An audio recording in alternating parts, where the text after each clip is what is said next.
ওরে আবু মাহজুরা, কেমন দেখা যায় তোমারে, তুমি সামনের চুল কাটো না কেন?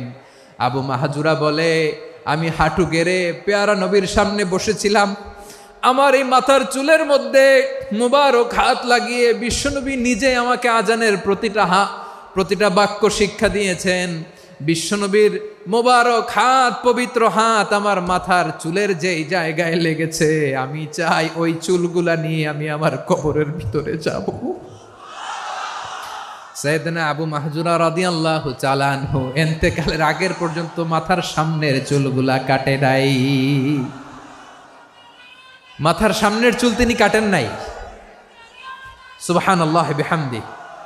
কেমন ভালোবাসতেন বিশ্বনবী সাহাবীদেরকে, সাহাবারা কেমন ভালোবাসতেন বিশ্বনবীকে। অষ্টম হিজরিতে হুনাইনের যুদ্ধে রাসূল সাল্লাল্লাহু আলাইহি ওয়াসাল্লাম ফিরে আসতেছেন মদিনায়। পথিমধ্যে বেলাল রাদিয়াল্লাহু তাআলা আনহু আজান দিচ্ছেন। কি দিচ্ছেন? তো পাশে ছিল মুশরিকদের একটা পল্লী, কিছু মুশরিক তরুণ, কিছু অমুসলিম কিশোর, তারা আজানকে ব্যঙ্গ করতেছে। আমাদের বাংলায় মুখ ভেঙ্গানো বলে আর কি। বেলাল রাদিয়াল্লাহু তাআলা আনহু আজান দিচ্ছেন, ওই বাচ্চাগুলো মুশরিক, তো ওরা আজানকে ব্যঙ্গ করতেছে, বিকৃতি করে ওরাও আজান দিচ্ছে। উদ্দেশ্য হচ্ছে আজানকে নিয়ে ঠাট্টা করা। উদ্দেশ্য কি? ঠাট্টা করা। ব্যাপারটা মনে কষ্ট পাওয়ার মতো ব্যাপার না? কিন্তু বিশ্বনবী ওইখানে দেখেন কি খুঁজলেন। বিশ্বনবী খেয়াল করলেন অমুসলিম কিশোরদের মধ্য থেকে একটা কিশোরের গলাটা বড় দরাজ গলা, কণ্ঠটা বড় সুন্দর। খেয়াল করে দেখলেন যে কিছু কিশোর বেলালের আজানকে ব্যঙ্গ করে, বিকৃতি করে, কিন্তু একজনের কণ্ঠ দেখতে পাচ্ছেন না এত দূরে, কিন্তু কণ্ঠটা বড় সুন্দর, দরাজ গলা। বিশ্বনবী সাহাবীদেরকে বললেন, ধরো এগুলারে, ধরো। সবগুলারে ধরে বিশ্বনবীর সামনে আনা হলো। ওরা হাঁটু গেড়ে বসলো। বিশ্বনবী বললেন, তোমাদের মধ্যে কে যেন ব্যঙ্গ করে আজান দিচ্ছিল, তার গলাটা বড় উঁচু, গলার বেসটা বড় মজবুত, মেলোডিয়াস, সুমধুর কণ্ঠ। কে? আবু মাহজুরা বলে, আমার বন্ধুরা সবাই আমার দিকে আঙ্গুল দেখায়, আমি পড়ে গেছি বিপদে। রাসূল সাল্লাল্লাহু আলাইহি ওয়াসাল্লাম বাকি অমুসলিম তরুণদেরকে ছেড়ে দিলেন, বললেন তোমরা যাও। এবার আবু মাহজুরারে পাইছে। আবু মাহজুরার চুলের মধ্যে হাত দিলেন বিশ্বনবী, মাথায় হাত দিয়ে বললেন, এবার আজান দাও দেখি। আবু মাহজুরা বলে, আমি তো আজান দিতে জানি না, কারণ আমি তো বেলালেরটা শুইনা দিছি, আমার তো মুখস্থ নাই, আমি তো আজান দিতে জানি না। বিশ্বনবী বললেন, জানো না? তাহলে আসো, আমি তোমারে শিখাই দেই। সুবহানাল্লাহ পড়ে। আবু মাহজুরা হাঁটু গেড়ে বসে, বিশ্বনবীর মোবারক হাত আবু মাহজুরার চুলের মধ্যে। বিশ্বনবী আজানের মুআল্লিম আবু মাহজুরাকে বলতেছে, ঠিক আছে তোমারে শিখাই দিচ্ছি, আমি যা যা বলবো আমার সাথে সাথে বলো, পারবা? আবু মাহজুরা বলে, পারবো। বিশ্বনবী আজান দিচ্ছেন, মাথায় হাত দিয়ে আল্লাহু আকবার,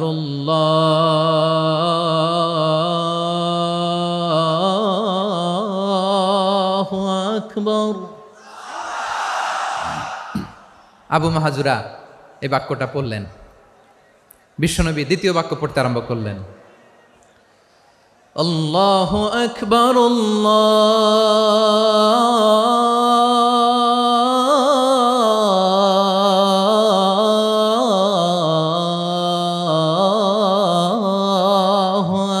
আকবার। আবু মাহজুরা এই বাক্যটাও বললেন। বিশ্বনবী আবু মাহজুরার মাথার মধ্যে হাত দিয়ে তৃতীয় বাক্য পড়লেন, আশহাদু আল্লা ইলাহা ইল্লাল্লাহ,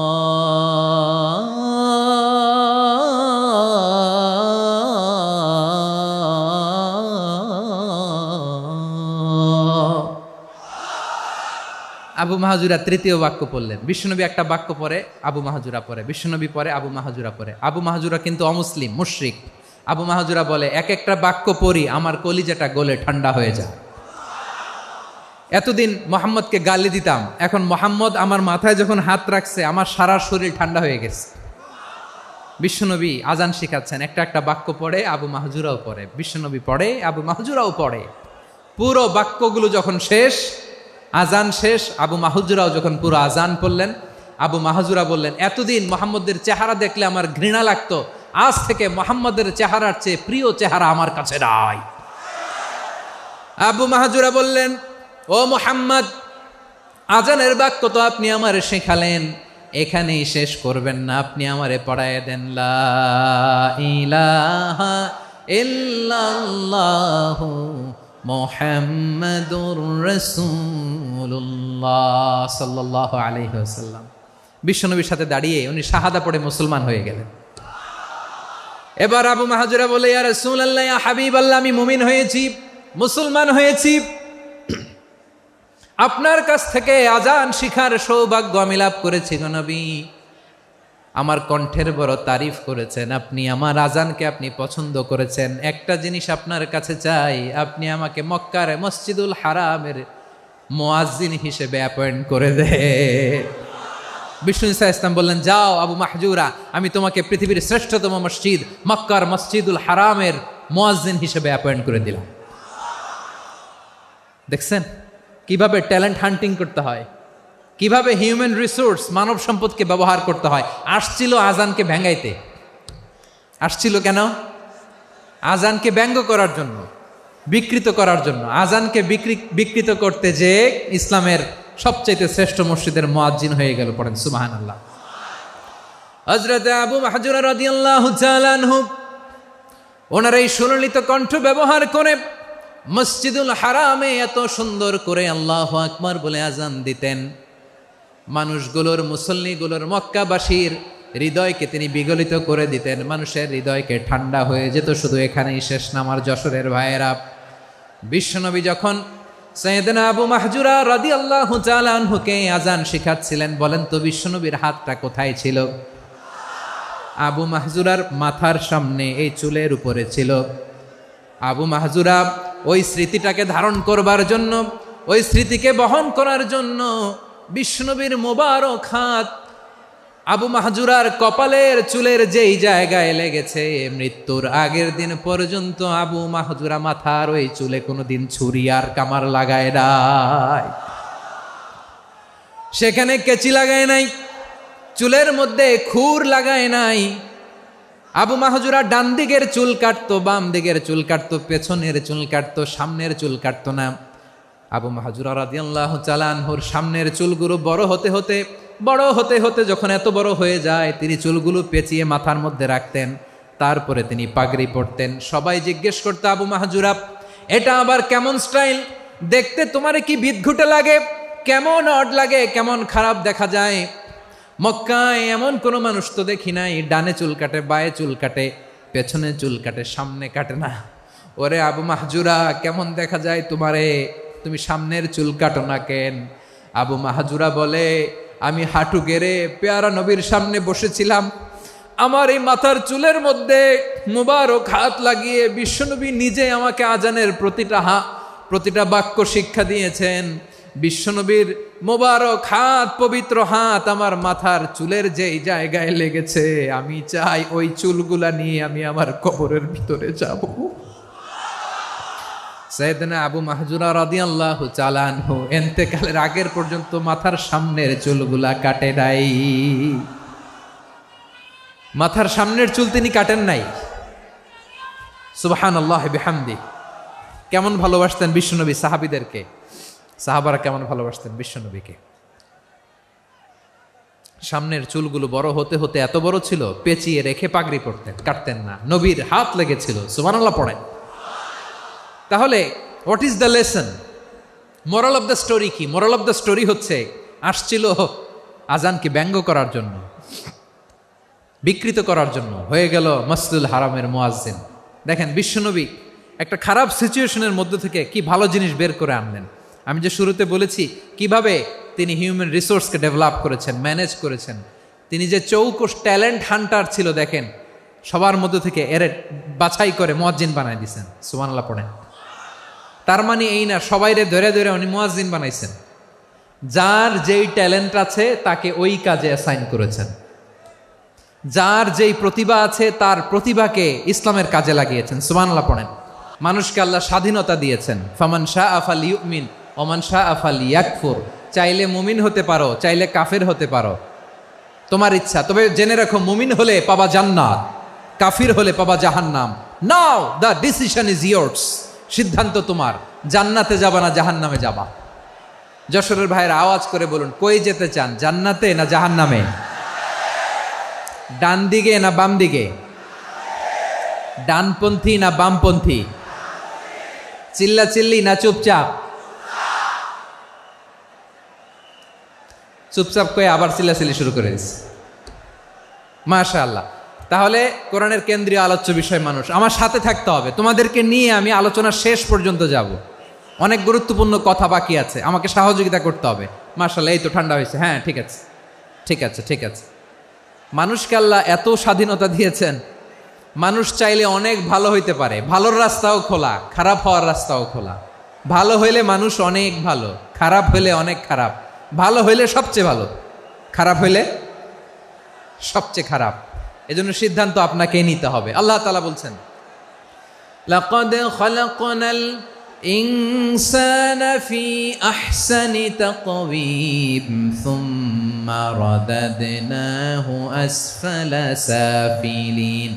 আমি মানুষকে অনেক সুন্দর অবয়বে, সুন্দর আকৃতিতে সৃষ্টি করেছি। তার শুধু চেহারার ডিজাইনটাই সুন্দর নয়, তার ব্রেনটা বড্ড সুন্দর, তার মানসিকতা বড্ড সুন্দর, তার সৃজনশীলতা বড্ড সুন্দর। পড়েন সুবহানাল্লাহ। আমাদের চেহারা, অবয়ব, ডিজাইন যে সুন্দর তা না, আমাদের ব্রেনটা অনেক সফিস্টিকেটেড ব্রেন, অনেক সফিস্টিকেটেড। এই 1.5 কেজি ব্রেন ইউজ করে মানুষ গোটা বিশ্বে সভ্যতা বিনির্মাণ করেছে, ঠিক কিনা?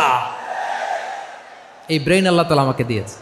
এটারে কাজে লাগালে, আপনার 6 সেন্স কাজে লাগালে আপনি অনন্য মানুষ হয়ে উঠবেন, মহামানবে রূপান্তরিত হবেন। মানুষ হতে পারে, চাইলেই মহামানব হতে পারে। আবার যদি মানুষ চায় খারাপও হতে পারে।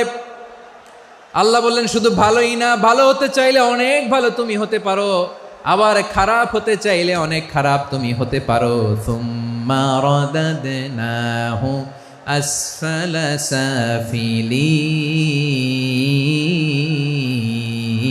সাফিলিন।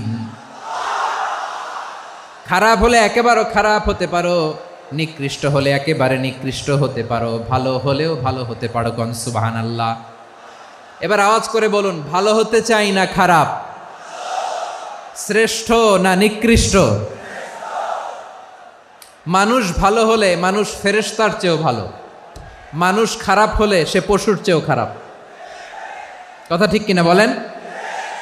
ভালো হলে ফেরেশতার চেয়েও ভালো, খারাপ হলে পশুর চেয়েও নিকৃষ্ট। তার মানে শ্রেষ্ঠত্বে মানুষ, শ্রেষ্ঠত্বে ফেরেশতাকে হার মানায়, আর অধপতনে শ্রেষ্ঠত্বে ফেরেশতাকে ছাড়িয়ে যায়, আর অধপতনে পশুকেও হার মানায়। আই রিপিট, আমি আবারও বলছি, মানুষ শ্রেষ্ঠত্বে ফেরেশতাকে ছাড়িয়ে যায়, আর অধপতনে সে পশুকেও হার মানায়। আওয়াজ করে বলতে হবে ঠিক কি না? এটার প্রমাণ কি? মানুষ শ্রেষ্ঠ হইলে যে ফেরেশতার চেয়েও সেরা, তার প্রমাণ কি? আল্লাহ তাআলা বলছেন, ওয়া ইয কুলনা লিল মালাইকাতি ইসজুদু লি আদম ফাসাজাদু ইল্লা ইবলিস আবা ওয়াস্তাকবারা ওয়া কানা মিনাল কাফিরিন। আল্লাহ বলেন, স্মরণ করো সে সময়ের কথা যখন আমি ফেরেশতাদেরকে বললাম, ও ফেরেশতারা আদমকে সেজদা দাও। সব ফেরেশতারা সম্মান সূচক সেজদা আদমকে দিল। তারা আদমের জন্য সেজদায় লুটিয়ে পড়ল, একজন ছাড়া, তার নাম ইবলিস। আওয়াজ করে বলেন, তার নাম কি? সে অহংকার প্রদর্শন করলো, সে কাফের হয়ে গেল। বাকি সব ফেরেশতারা সেজদা দিল। সুবহানাল্লাহ। আবার আদম আলাইহিস সালামকে আল্লাহ জিজ্ঞেস করলেন, সব বলে দিল উত্তর, কিন্তু ফেরেশতাদেরকে একই প্রশ্ন জিজ্ঞেস করলেন, তারা উত্তর করতে পারে নাই। তার মানে এর মধ্য দিয়ে প্রমাণিত হয়, মানুষ ভালো হলে ফেরেশতার চেয়েও ভালো, ফেরেশতার চেয়েও মানুষের মর্যাদা বাড়িয়ে দিয়েছে কে? সব নূরের ফেরেশতা যখন মাটির আদমকে সেজদা দেয়, এটা প্রমাণ করে ফেরেশতার চেয়েও মানুষের মর্যাদা বাড়িয়ে দিয়েছে কে? তুমি মাটির আদমকে প্রথম সৃষ্টি করিয়া ঘোষণা করিয়া দিলে শ্রেষ্ঠ বলিয়া, তাই তো নূরের ফেরেশতা করে আদমকে সেজদা। ঠিক কিনা বলেন? তাই তো নূরের ফেরেশতা করে আদমকে সেজদা। সবার চেয়ে সম্মান দিলে মাটির আদমকে। আল্লাহু আল্লাহু তুমি জাল্লে জালালুহু, শেষ করা তো যায় না গে তোমার গুণগান। পড়েন না? পড়েন, আল্লাহু আল্লাহু তুমি জাল্লে জালালুহু, শেষ করা তো যায় না গে তোমার গুণগান। আল্লাহু আল্লাহু আল্লাহু আকবার। আদমের মর্যাদা বেশি, মানুষের মর্যাদা বেশি, মানুষ শ্রেষ্ঠ তার প্রমাণ নূরের ফেরেশতা মাটির আদমকে সেজদা করে আওয়াজ করে বলেন ঠিক কি না? তাহলে মানুষ ভালো হলে ফেরেশতার চেয়ে ভালো। আবার মানুষ যদি খারাপ হয় সে পশুর চেয়েও খারাপ,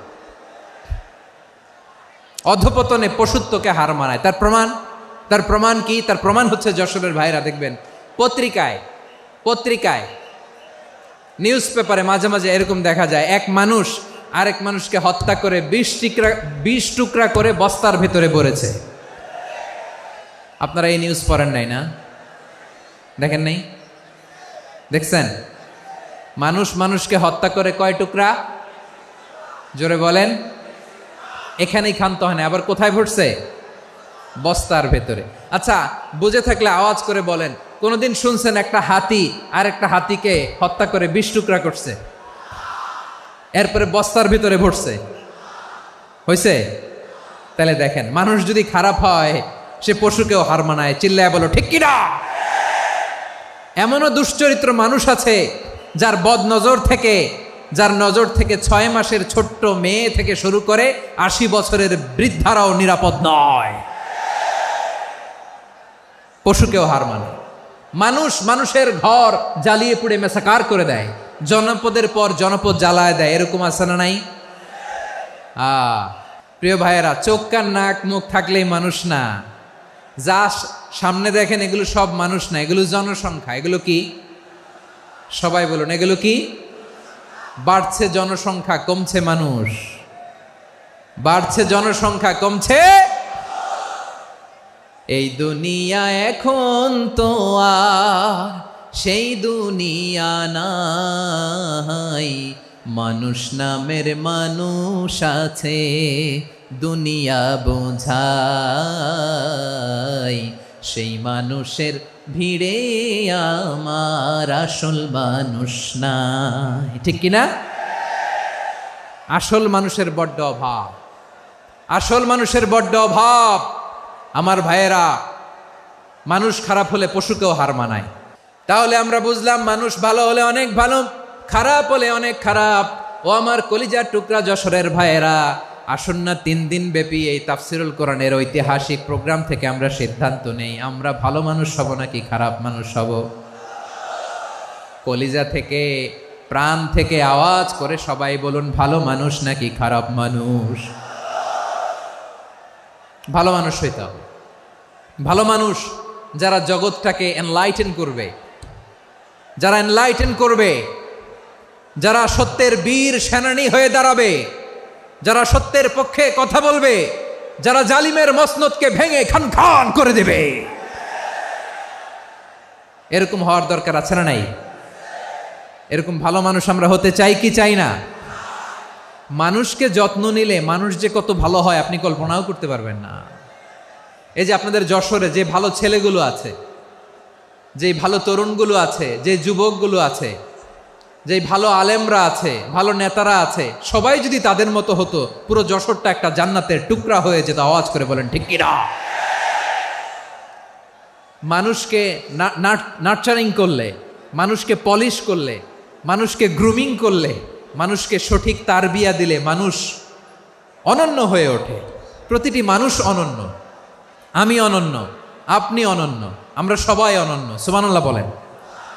মানুষকে আল্লাহ তাআলা দিয়েছেন অসীম ক্ষমতা, অসীম ক্ষমতা। সুবহানাল্লাহ। একটা মানুষ পারে না এমন কিছু নাই, একটা মানুষ পারে না এমন কিছু নাই। বিশ্বাস করতে হবে, মানুষ যা কল্পনা করতে পারে ওইটা মানুষ করে দেখাতে পারে। মানুষ যা কল্পনা করতে পারে সেটা মানুষ করে দেখাতে পারে। তুমি তোমার কল্পনার রাজ্যকে সাজাও, তোমাকে হারাতে পারে এমন কোন শক্তি আল্লাহর জমিনে নাই। তোমার কি শক্তি, কি সম্ভাবনা তুমি জানোই না মিয়া। তুমি এদিকে তাকাও কেন? তোমার রাস্তা তো ওই দূরে। তুমি কোথায় যাবে, আল্লাহ তোমার টেনে কোথায় নিয়ে যাবে তুমি কিছুই জানো না। প্ল্যান বিগ, ড্রিম বিগ,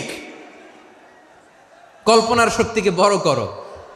মানুষ যা কল্পনা করতে পারে মানুষ তা করে দেখাতে পারে। মানুষের কাছে অসাধ্য কিছু নাই, মৃত্যু ছাড়া, অ্যাকসেপ্ট ডেথ, মৃত্যু ছাড়া মানুষ সব কিছুকে জয় করতে পারে। মৃত্যু ছাড়া যে কোনো অসাধ্যকে সাধন করার ক্ষমতা মানুষকে দিয়ে দিয়েছে কে? হারার জন্য তোমার জন্মই হয় নাই, তোমার জন্ম হয়েছে জিতার জন্য, বিজয়ের জন্য তোমার জন্ম। মানুষের শুরুটাই হয় বিজয় দিয়ে। যশোর, আওয়াজ করে বলো, মানুষের শুরু হয় কি দিয়ে? আমরা যখন আমার পিতার পৃষ্ঠদেশে ছিলাম, পিতার পৃষ্ঠদেশ থেকে শুক্রাণু যখন মায়ের গর্ভদেশে যেয়ে পড়ে, কতটা শুক্রাণু ভ্রমণ শুরু করে জানো? 20 কোটি শুক্রাণু। একবার সিমেন আউট হলে সেখানে 20 কোটি শুক্রাণু থাকে, ভ্রমণ শুরু করে। ওই 20 কোটি শুক্রাণুর মধ্য থেকে তুমি আমি আজকে এক বিকশিত শুক্রাণু মানব রূপে পৃথিবীতে এসেছি। সুবহানাল্লাহ। ওই 20 কোটি শুক্রাণুর প্রতিযোগিতায় সবাইরে পেছনে ফেলে সেদিন আমি সফল হয়েছিলাম, সেদিন আমি বিজয়ী হয়েছিলাম। সেদিন আমি এত ছোট ছিলাম, মাইক্রোস্কোপ দিয়েও আমার অস্তিত্ব টের পাওয়া যায় না। আমি এত তুচ্ছ ছিলাম, নগণ্য ছিলাম, আমার কান ছিল না, আমার চোখ ছিল না, আমার হাত ছিল না, আমার জন্য রিকমেন্ডেশন করার মতো মামু ছিল না, খালা ছিল না, কেউ ছিল না। তারপরেও ওই প্রতিযোগিতায়, ওই কম্পিটিশনে যখন আমারে কেউ হারাতে পারে নাই, আল্লাহর জমিনেও আমারে কেউ হারাতে পারে না। হারার জন্য তোমার জন্মই হয় নাই, তুমি আসছই জিতার জন্য। সুবহানাল্লাহ। বিশ্বনবী বলেন, আন্নাসু মাআদিন কামাআদিনি যাহাবি ওয়াল ফিদ্দা খিয়ারুহুম ফিল জাহিলিয়াতি খিয়ারুহুম ফিল ইসলাম। Peoples are like mines of gold and silver. সোনার খনি, রূপার খনি, এর চেয়েও বড় খনি হচ্ছে এই মানব সম্পদের খনি। আওয়াজ করে বলেন আল্লাহু আকবার। আল্লাহ তাআলা এই সম্পদ আমাদেরকে দিছে। বিশ্বনবী বলেন, মানুষ হচ্ছে খনির মতো। খিয়ারুহুম ফিল জাহিলিয়াতি খিয়ারুহুম ফিল ইসলাম। জাহিলি যুগে যারা সেরা, ইসলামেও তারা সেরা। ইদা ফাকুহু, যদি তারা বুঝবান হয় তাহলে তাদেরকে সেরা বানায় দিবে কে? তাহলে মানুষের চেয়ে সেরা কেউ হতে পারে? মানুষের চেয়ে অনন্য কেউ হতে পারে? মানুষকে কেউ হারাতে পারে? আওয়াজ করে বলো, তোমাকে কেউ হারাতে পারবে? এই সাহস জাগছে আজকের আলোচনা থেকে। আমি তুমি অনন্য, আমাকে তোমাকে হারায় দেওয়া এত সহজ না, ঠিক কিনা? একটা কথা জীবনের সাথে সেট করে নিতে হবে, আমি জিতি নয় শিখি, আমি কখনো হারি না।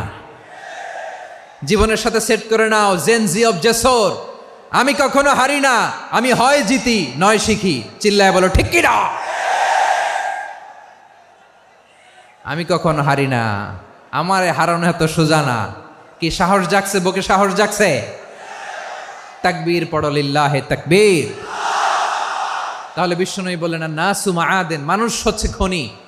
এই ধাক্কা ধাক্কি, আমি জানি এগুলো ভালোবাসার ধাক্কা ধাক্কি, এজন্য আমি সহ্য করে নেই।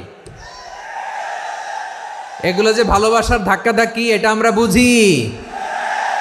পৃথিবীর কোনো আইন, সিকিউরিটি প্রটোকল দিয়ে এটারে মানানো যাবে না,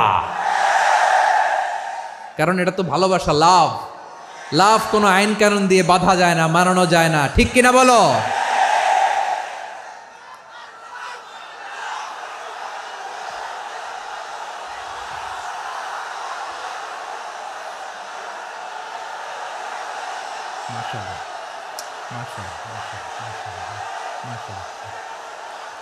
ঠিক আছে, বসুন বসুন বসুন।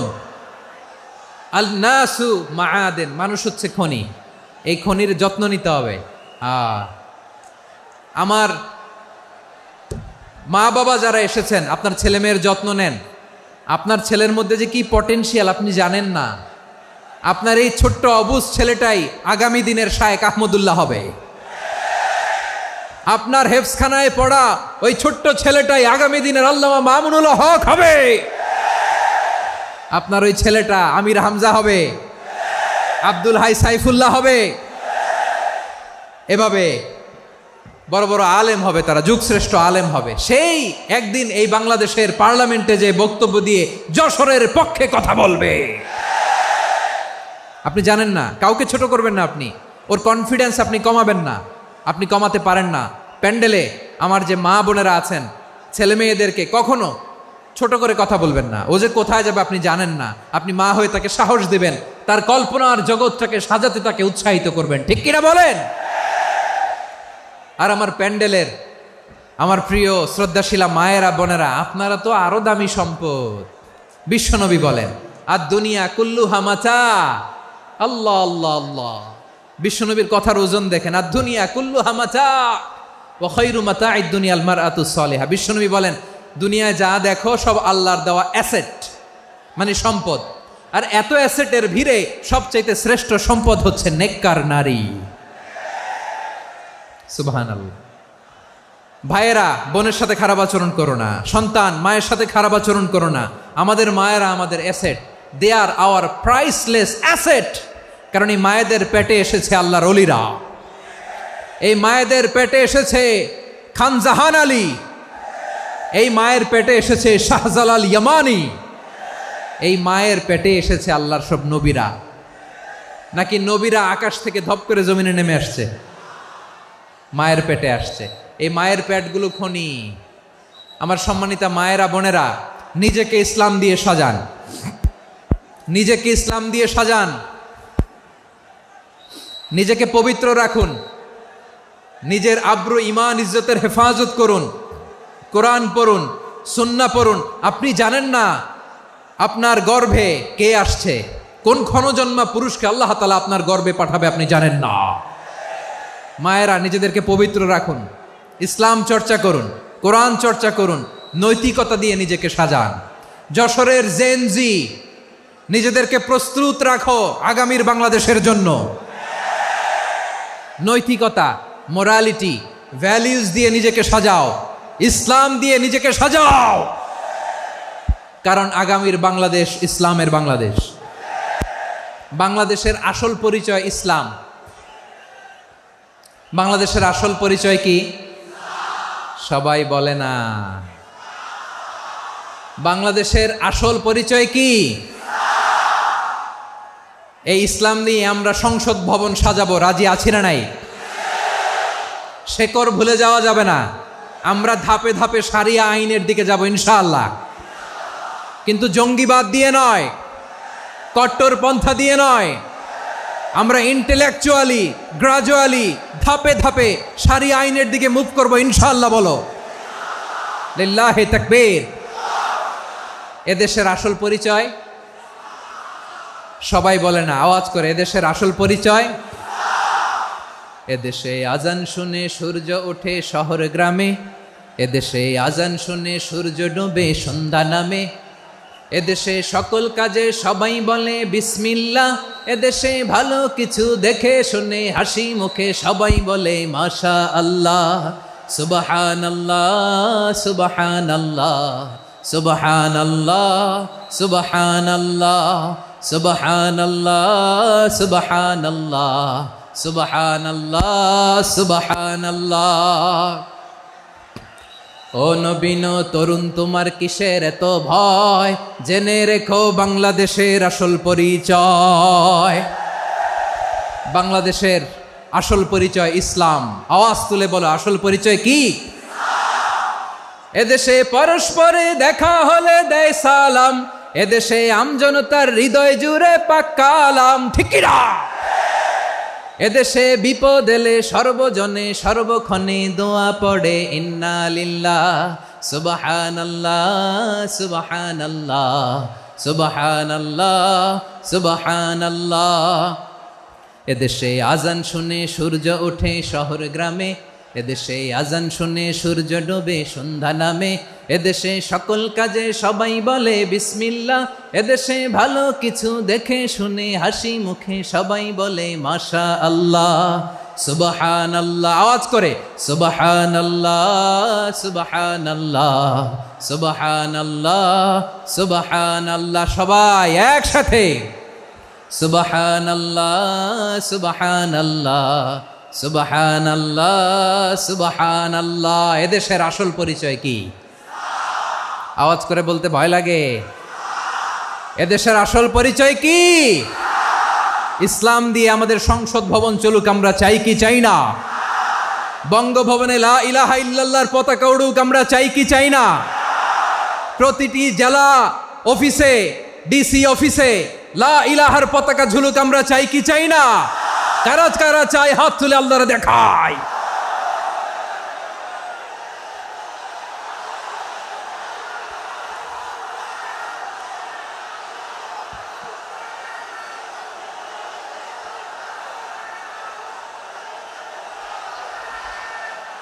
মাশা আল্লাহ, মাশা আল্লাহ, মাশা আল্লাহ, মাশা আল্লাহ। যশোর, আওয়াজ করে বলো, ভালো মানুষ না খারাপ মানুষ? বুঝে বলছো তো? মানুষ ভালো হলে যে কত ভালো।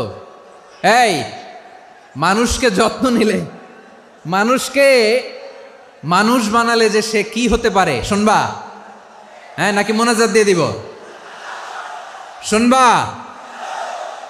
তাহলে থামতে হবে। থামো, আমি যখন বলবো থামো থামো, তাকবীরের সময় দিলে তাকবীর, থামো থামো। মানুষকে যত্ন নিলে, এই এদিকে এদিকে, ড্রোন নামায় ফেলো। হয়েছে, ড্রোনের ফুটেজ হয়ে গেছে, এবার ড্রোন নামায় ফেলো। আমার দিকে তাকাও। মানুষকে, তোমরা এদিক সেদিক তাকালে তো গুরুত্বপূর্ণ পয়েন্ট মিস হয়ে যাবে। এদিকে এদিকে, হ্যাঁ ঠিক আছে, এদিকে। মানুষকে যত্ন নিলে মানুষের মধ্যে যে আল্লাহ কি পটেনশিয়াল রেখেছে। আমি জাপানের দুইটা উদাহরণ দেই। জাপানের, আল্লাহ, 2022 সালে জাপানের সাথে জার্মানির খেলা, ফিফা ওয়ার্ল্ড কাপ 2022। এক পক্ষে জাপান, আরেক পক্ষে কোন দেশ? কথা শোনে নাই। এক পক্ষে কোন দেশ? আরেক পক্ষে সবাই। এক পক্ষে, আরেক পক্ষে। ওই খেলায় জিতেছিল জাপান, জিতেছিল 22 সালের এই FIFA World Cup. Japan football খেলায় জিতে, as a part of their celebration, তারা খেলার পরে পুরো স্টেডিয়ামটারে ক্লিন করে। The fan base of Japan, lakh lakh মানুষ খেলা দেখতে যায়, তো এত ডাস্টবিনও তো নাই। তো যারা ডাস্টবিনে জায়গা পায় নাই, তারা এই যে চকলেটের প্যাকেট, পানির বোতল, চিপসের প্যাকেট তারা এদিকে সেদিকে রেখে দিয়েছে। জাপানের ভক্তরা, জাপানের ফলোয়াররা, as a part of their celebration, তারা খেলার পরে পুরো স্টেডিয়ামের সব ময়লা আবর্জনা ক্লিন করে তারপরে বিদায় নিয়েছে। তাদেরকে কি ক্লিন করার দায়িত্ব দেওয়া হয়েছিল? এই যশোর, জাপানের যে ছেলেরা খেলা দেখতে গেছিল, ওদেরকে কি ক্লিন করার দায়িত্ব দিছিল? তারা কি স্টেডিয়ামের পরিচ্ছন্নতা কর্মী? তাদের আকল, তাদের সিক্স সেন্স তাদেরকে বলেছে। ছোটবেলা থেকে জাপান গভর্নমেন্ট ওদেরকে এত পরিচ্ছন্নতা শেখায়, ক্লিনলিনেস অ্যাওয়ারনেস ক্যাম্পেইন করায়। ক্লাসে আমি দেখেছি, ক্লাসে নিজের বেঞ্চ নিজে মুছে, ক্লাসের মাঝখানে একটা সময় দেয়, নিজের টেবিল নিজে মুছে, নিজের ক্লাসরুমটা নিজে পরিষ্কার করে। রাস্তাঘাটে একটা ধুলা নাই, ময়লা নাই, একটা টিস্যু নাই। খেলার পরে গোটা বিশ্বকে তাক লাগিয়ে দিয়েছে। জাপানের ফ্যানরা সবার রেখে যাওয়া গার্বেজ, টিস্যু, বোতল পরিষ্কার করে তারপরে স্টেডিয়াম থেকে বিদায় নিয়েছে। আমরা কেন এমন হইতে পারলাম না? আমরা কেন এমন হইতে পারলাম না? জাপানের যারা এগুলো করছে, ওদের 3টা করে চোখ না? চোখ তো 3টা, জাপানো লাগো। জাপানো লাগো, হাত তো 4টা, কান তো 6টা। হ্যাঁ, নাকি আমার মতো 2 হাত 2 কানওয়ালা মানুষ? চোখে দেখলে ওটা মানুষ না। চিন্তা করছেন? তার মানে জাপানিজদেরকে যে গ্রুমিং করে শিখানোর মাধ্যমে পরিচ্ছন্ন বানানো গেছে। ওরা যেমনি মানুষ, আমরাও মানুষ। আমাদের সন্তানদেরকে শেখালে তারাও পারবে। পারবে কিনা? 2 নম্বর উদাহরণ বলি। চট্টগ্রাম ফেনীতে যারা গিয়েছেন, মেঘনা গোমতী ব্রিজ প্রকল্প নাম শুনছেন? মেঘনা একটা ব্রিজ পার হওয়া লাগে। এই মেঘনা গোমতী, এখানে 3টা ব্রিজ, কাঁচপুর সহ, এই 3টা ব্রিজের নির্মাণ কাজ, রেনোভেশনের কাজ দেয়া হয়েছিল জাপানের একটা কোম্পানিকে। কাকে? জাপানের কোম্পানি। নির্মাণ শেষে 738 কোটি টাকা বেঁচে গেছিল, এটা গভর্নমেন্টের হাতে দিয়ে তারা বিদায় নিয়েছে। কত টাকা? 738 কোটি টাকা। যত প্রাক্কলিত ব্যয় নির্ধারণ করা হয়েছে, সব টাকা সরকার, তৎকালীন সরকার, 2019-এর সরকার কারা ছিল তো জানেন? এই 2019-এর সরকার তাদেরকে দিয়েছে। তারা রিনোভেশন নির্মাণ শেষে 738 কোটি টাকা অতিরিক্ত বেঁচে গেছিল, এটা আবার গভর্নমেন্টের হাতে বুঝাই দিয়ে তারা বিদায় নিচ্ছে। আমরা কেন এমন হইতে পারলাম না? জাপানের ওরাও মানুষ, আমরাও মানুষ। তার মানে মানুষে মানুষে পার্থক্য আছে না নাই? আচ্ছা, জাপানের 2টা উদাহরণ দিলাম, এবার আমার দেশের 2টা উদাহরণ দিব না? বাংলাদেশের 2টা উদাহরণ দিই। 1 নম্বর উদাহরণ, গত সপ্তাহে আপনারা জানেন কক্সবাজার আমার একটা প্রোগ্রাম ছিল, তো হেলিকপ্টারে গিয়েছিলাম। ফেনী জেলা যখন পার হচ্ছি, আমি দেখলাম 3টা উইন্ডমিল। উইন্ডমিল চিনেন তো? বিশাল পিলার, 3টা 4টা পাখা থাকে, বায়ু বিদ্যুৎ কেন্দ্র, বাংলাদেশের প্রথম বায়ু বিদ্যুৎ কেন্দ্র এটা, মুহুরী প্রজেক্ট বলে এটার সম্ভবত, মুহুরী প্রজেক্ট। তো সাগরের বাতাসের ঝাপটায় এটা ঘুরে এনার্জি হয়, ইলেকট্রিসিটি উৎপাদন হয়। তো আমি পাইলটকে বললাম, ভাই এগুলো থেকে কেমন ইলেকট্রিসিটি উৎপাদন হয়? কয় হুজুর একটু হয় না, কিছুই হয় না। কিছুই হয় না মানে? বলে হুজুর বাংলাদেশে যত উইন্ড মিল আছে এটার পাখা একটাও ঘুরে না। আল্লাহ, বলেন কি? তাহলে এই যে কোটি কোটি টাকা ব্যয় করে যে উইন্ড মিল, কয় হুজুর ভিতরে ফিটফাট, উপরে ফিটফাট, ভিতরে সদরঘাট। তার মানে কোটি কোটি টাকা দিয়ে এই উইন্ডমিল বানায়, এখানে কিছু নাই, দুর্নীতির আড্ডাখানা, আখড়াখানা বাংলাদেশ, ঠিক কিনা বলেন? হায় রে, জাপানিজরাও মানুষ, আমরাও মানুষ।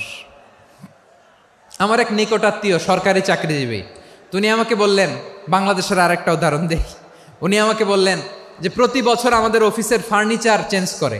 আমি বললাম প্রতি বছর ফার্নিচার চেঞ্জ করে কেন? বলে যে ফার্নিচার নতুন পারচেজ করলেই তো ওইখানে টাকা, নতুন কিনতে পারলেই টাকা, নতুন উন্নয়নের সবক শোনাতে পারলেই টাকা। প্রথম আলোর রিপোর্ট, কি আলো? প্রথম আলোর রিপোর্ট, গত 15 বছরে উন্নয়নের নামে লুটপাট হয়েছে প্রায় 3.25 লাখ কোটি টাকা। কার রিপোর্ট? আমাদের বানানো কথা, প্রথম আলোর রিপোর্ট। গত 15 বছরে কারা ছিল জানেন তো? হ্যাঁ, শুধু ওনাদেরকেই দোষ দিয়ে লাভ নাই। স্বাধীনতার পর থেকে শুধু শাসকের হাত বদল হয়েছে, আমরা কিছু পাই নাই, ঠিক কিনা বলেন? শুধু ওনাদের দোষ দিয়ে কি লাভ? একদল খাইছে, আরেক দল খাওয়ার জন্য রেডি হয়ে আছে। আমরা এরকম চাই না। আমরা চাই স্বাধীন সার্বভৌম বাংলাদেশ, আমরা চাই দুর্নীতিমুক্ত বাংলাদেশ। আমি নিউজটা যে কতবার পড়লাম, এটা কি সম্ভব? 3.25 লাখ কোটি টাকা লুটপাট, মানে লুটপাট করতে করতে এদেশের জনগণকে ফুটপাতে বসায় দিচ্ছে। প্রিয় ভাইয়েরা, তাহলে জাপানের মানুষও মানুষ, আমরাও মানুষ। সিদ্ধান্ত আপনার, কোন মানুষ হবেন, ভালো মানুষ না খারাপ মানুষ? আজকের আলোচনার বিষয় হচ্ছে মানব সম্পদের উন্নয়ন, human resource development. It's a process to increase the capacity of knowledge, skill, capacity of the people of a country. একটা দেশের মানুষের জ্ঞান, তাদের দক্ষতা কি করে বাড়ানো যায়, বাড়িয়ে দেশের উন্নয়ন করানো যায়, এটাই হচ্ছে মানব সম্পদ উন্নয়নের মূল কথা। তাহলে মানব সম্পদ হচ্ছে একটা দেশের সবচাইতে শক্তিশালী পুঁজি। প্রাকৃতিক সম্পদ, খনিজ সম্পদের চেয়েও দামি হচ্ছে মানব সম্পদ। আমার প্রিয় যশোর, প্রাকৃতিক সম্পদ, খনিজ সম্পদের চেয়ে দামি সম্পদ কি সম্পদ? আল্লাহ তাআলা দয়া করে আমাদেরকে এই মানব সম্পদ দিয়েছেন। আসুন আমাদের এই মানুষগুলোকে আমরা সোনার মানুষ বানাই। রাজি আছেন তো সবাই? রাজি আছেন? মানুষ পারে না এমন কোনো কিছু নাই, চাইলে সব পারে। এজন্য মানুষকে তারবিয়া দিতে হবে, যথাযথভাবে তাদেরকে গড়তে হবে। আসুন আমরা সিরাতের আয়নায় বিশ্বনবীর জীবনী থেকে দেখি তিনি কিভাবে হিউম্যান রিসোর্সকে ম্যানেজ করতেন। যদি আপনাদের সময় হয়, দু একটা উদাহরণ দিয়ে আজকে আমি আমার আলোচনার বিদায় নিব। হবে সময় হবে কয়েক মিনিট। শেষ কথা, শেষের দিকে চলে আসছি। বিষ্ণু ইসলাম কিভাবে হিউম্যান রিসোর্সকে ম্যানেজ করতেন, মজার কথা আছে কয়েকটা, বলে বিদায় নিব। বিশ্বনবী কিভাবে এই মানব সম্পদকে ম্যানেজ করতেন। বিশ্বনবী he was a very good talent hunter, চৌকস ট্যালেন্ট হান্টার ছিল। কার মধ্যে কি ট্যালেন্ট আছে দেখলেই বুঝে ফেলতেন। সুবহানাল্লাহ পড়বেন না? কি নবী আমরা পেয়েছি! He was a very good talent hunter. আমার নবী তিনি চৌকস ট্যালেন্ট হান্টার ছিলেন। কার মধ্যে কি প্রতিভা বের করতেন, ওই প্রতিভাকে ইসলামের কল্যাণে কাজে লাগাতেন। সুবহানাল্লাহ বলেন। যাকে যেই জায়গায় সেট করলে ভালো হবে তাকে ওই জায়গায় সেট করতেন। কয়েকজন সাহাবীর জীবনী শোনাই। আবু মাহজুরা রাদিয়াল্লাহু তাআলা আনহু, মক্কার মুয়াজ্জিন, আগে ছিল মুশরিক, পরে হয়েছে মুমিন। উনি কিভাবে মুমিন হইলেন এই ঘটনাটা একটু আপনাদের শোনাতে চাই। রাদিয়াল্লাহু তাআলা আনহু কিভাবে মুসলিম হলেন, আওয়াজ করে শুনেন। 8ম হিজরি। কত হিজরি? সবাই বলেন না একটু, কত হিজরি? 8ম হিজরিতে হুনাইনের যুদ্ধে রাসূল সাল্লাল্লাহু আলাইহি ওয়াসাল্লাম ফিরে আসতেছেন মদিনায়। পথিমধ্যে বেলাল রাদিয়াল্লাহু তাআলা আনহু আজান দিচ্ছেন। কি দিচ্ছেন? তো পাশে ছিল মুশরিকদের একটা পল্লী, কিছু মুশরিক তরুণ, কিছু অমুসলিম কিশোর, তারা আজানকে ব্যঙ্গ করতেছে। আমাদের বাংলায় মুখ ভেঙ্গানো বলে আর কি। বেলাল রাদিয়াল্লাহু তাআলা আনহু আজান দিচ্ছেন, ওই বাচ্চাগুলো মুশরিক, তো ওরা আজানকে ব্যঙ্গ করতেছে, বিকৃতি করে ওরাও আজান দিচ্ছে। উদ্দেশ্য হচ্ছে আজানকে নিয়ে ঠাট্টা করা। উদ্দেশ্য কি? ঠাট্টা করা। ব্যাপারটা মনে কষ্ট পাওয়ার মতো ব্যাপার না? কিন্তু বিশ্বনবী ওইখানে দেখেন কি খুঁজলেন। বিশ্বনবী খেয়াল করলেন অমুসলিম কিশোরদের মধ্য থেকে একটা কিশোরের গলাটা বড় দরাজ গলা, কণ্ঠটা বড় সুন্দর। খেয়াল করে দেখলেন যে কিছু কিশোর বেলালের আজানকে ব্যঙ্গ করে, বিকৃতি করে, কিন্তু একজনের কণ্ঠ দেখতে পাচ্ছেন না এত দূরে, কিন্তু কণ্ঠটা বড় সুন্দর, দরাজ গলা। বিশ্বনবী সাহাবীদেরকে বললেন, ধরো, এগুলারে ধরো। সবগুলারে ধরে বিশ্বনবীর সামনে আনা হলো। ওরা হাঁটু গেড়ে বসলো। বিশ্বনবী বললেন, তোমাদের মধ্যে কে যেন ব্যঙ্গ করে আজান দিচ্ছিল, তার গলাটা বড় উঁচু, গলার বেসটা বড় মজবুত, মেলোডিয়াস, সুমধুর কণ্ঠ। কে? আবু মাহজুরা বলে, আমার বন্ধুরা সবাই আমার দিকে আঙ্গুল দেখায়, আমি পড়ে গেছি বিপদে। রাসূল সাল্লাল্লাহু আলাইহি ওয়াসাল্লাম বাকি অমুসলিম তরুণদেরকে ছেড়ে দিলেন, বললেন তোমরা যাও। এবার আবু মাহজুরারে পাইছে। আবু মাহজুরার চুলের মধ্যে হাত দিলেন বিশ্বনবী, মাথায় হাত দিয়ে বললেন, এবার আজান দাও দেখি। আবু মাহজুরা বলে, আমি তো আজান দিতে জানি না, কারণ আমি তো বেলালেরটা শুইনা দিছি, আমার তো মুখস্থ নাই, আমি তো আজান দিতে জানি না। বিষ্ণু বললেন, জানো না? তাহলে আসো, আমি তোমারে শিখাই দেই। সুবহানাল্লাহ পড়েন। আবু মাহজুরা হাঁটু গেড়ে বসে বিশ্বনবীর মোবারক হাত আবু মাহজুরার চুলের মধ্যে। বিশ্বনবী আজানের মুআল্লিম আবু মাহজুরাকে বলতেছে, ঠিক আছে তোমারে শিখাই দিচ্ছি, আমি যা যা বলবো আমার সাথে সাথে বলো, পারবা? আবু মাহজুরা বলে, পারবো। বিশ্বনবী আজান দিচ্ছেন মাথায় হাত দিয়ে, আল্লাহু আকবার, আল্লাহু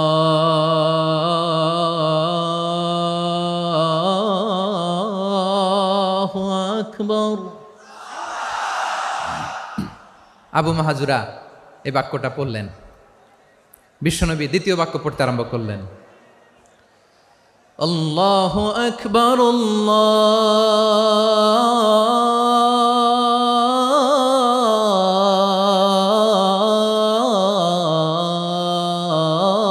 আল্লাহু আকবার। আবু মাহজুরা এই বাক্যটাও বললেন। বিশ্বনবী আবু মাহজুরার মাথার মধ্যে হাত দিয়ে তৃতীয় বাক্য পড়লেন, আশহাদু আল্লা ইলাহা ইল্লাল্লাহ।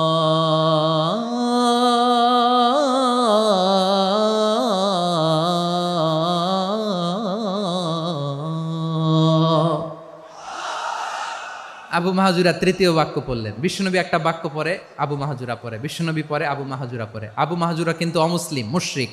আবু মাহজুরা বলে, এক একটা বাক্য পড়ি আমার কলিজাটা গলে ঠান্ডা হয়ে যায়। এতদিন মোহাম্মদকে গালি দিতাম, এখন মোহাম্মদ আমার মাথায় যখন হাত রাখছে আমার সারা শরীর ঠান্ডা হয়ে গেছে। বিশ্বনবী আজান শিখাচ্ছেন, একটা একটা বাক্য পড়ে আবু মাহজুরাও পড়ে, বিশ্বনবী পড়ে, আবু মাহজুরাও পড়ে। পুরো বাক্যগুলো যখন শেষ, আজান শেষ, আবু মাহজুরাও যখন পুরো আজান পড়লেন, আবু মাহজুরা বললেন, এতদিন মোহাম্মদের চেহারা দেখলে আমার ঘৃণা লাগতো, আজ থেকে মোহাম্মদের চেহারার চেয়ে প্রিয় চেহারা আমার কাছে নাই। আবু মাহজুরা বললেন, ও মুহাম্মদ, আজানের বাক্য তো আপনি আমারে শেখালেন, এখানেই শেষ করবেন না, আপনি আমারে পড়ায় দেন, লা ইলাহা ইল্লাল্লাহু মুহাম্মাদুর রাসূলুল্লাহ সাল্লাল্লাহু আলাইহি ওয়াসাল্লাম।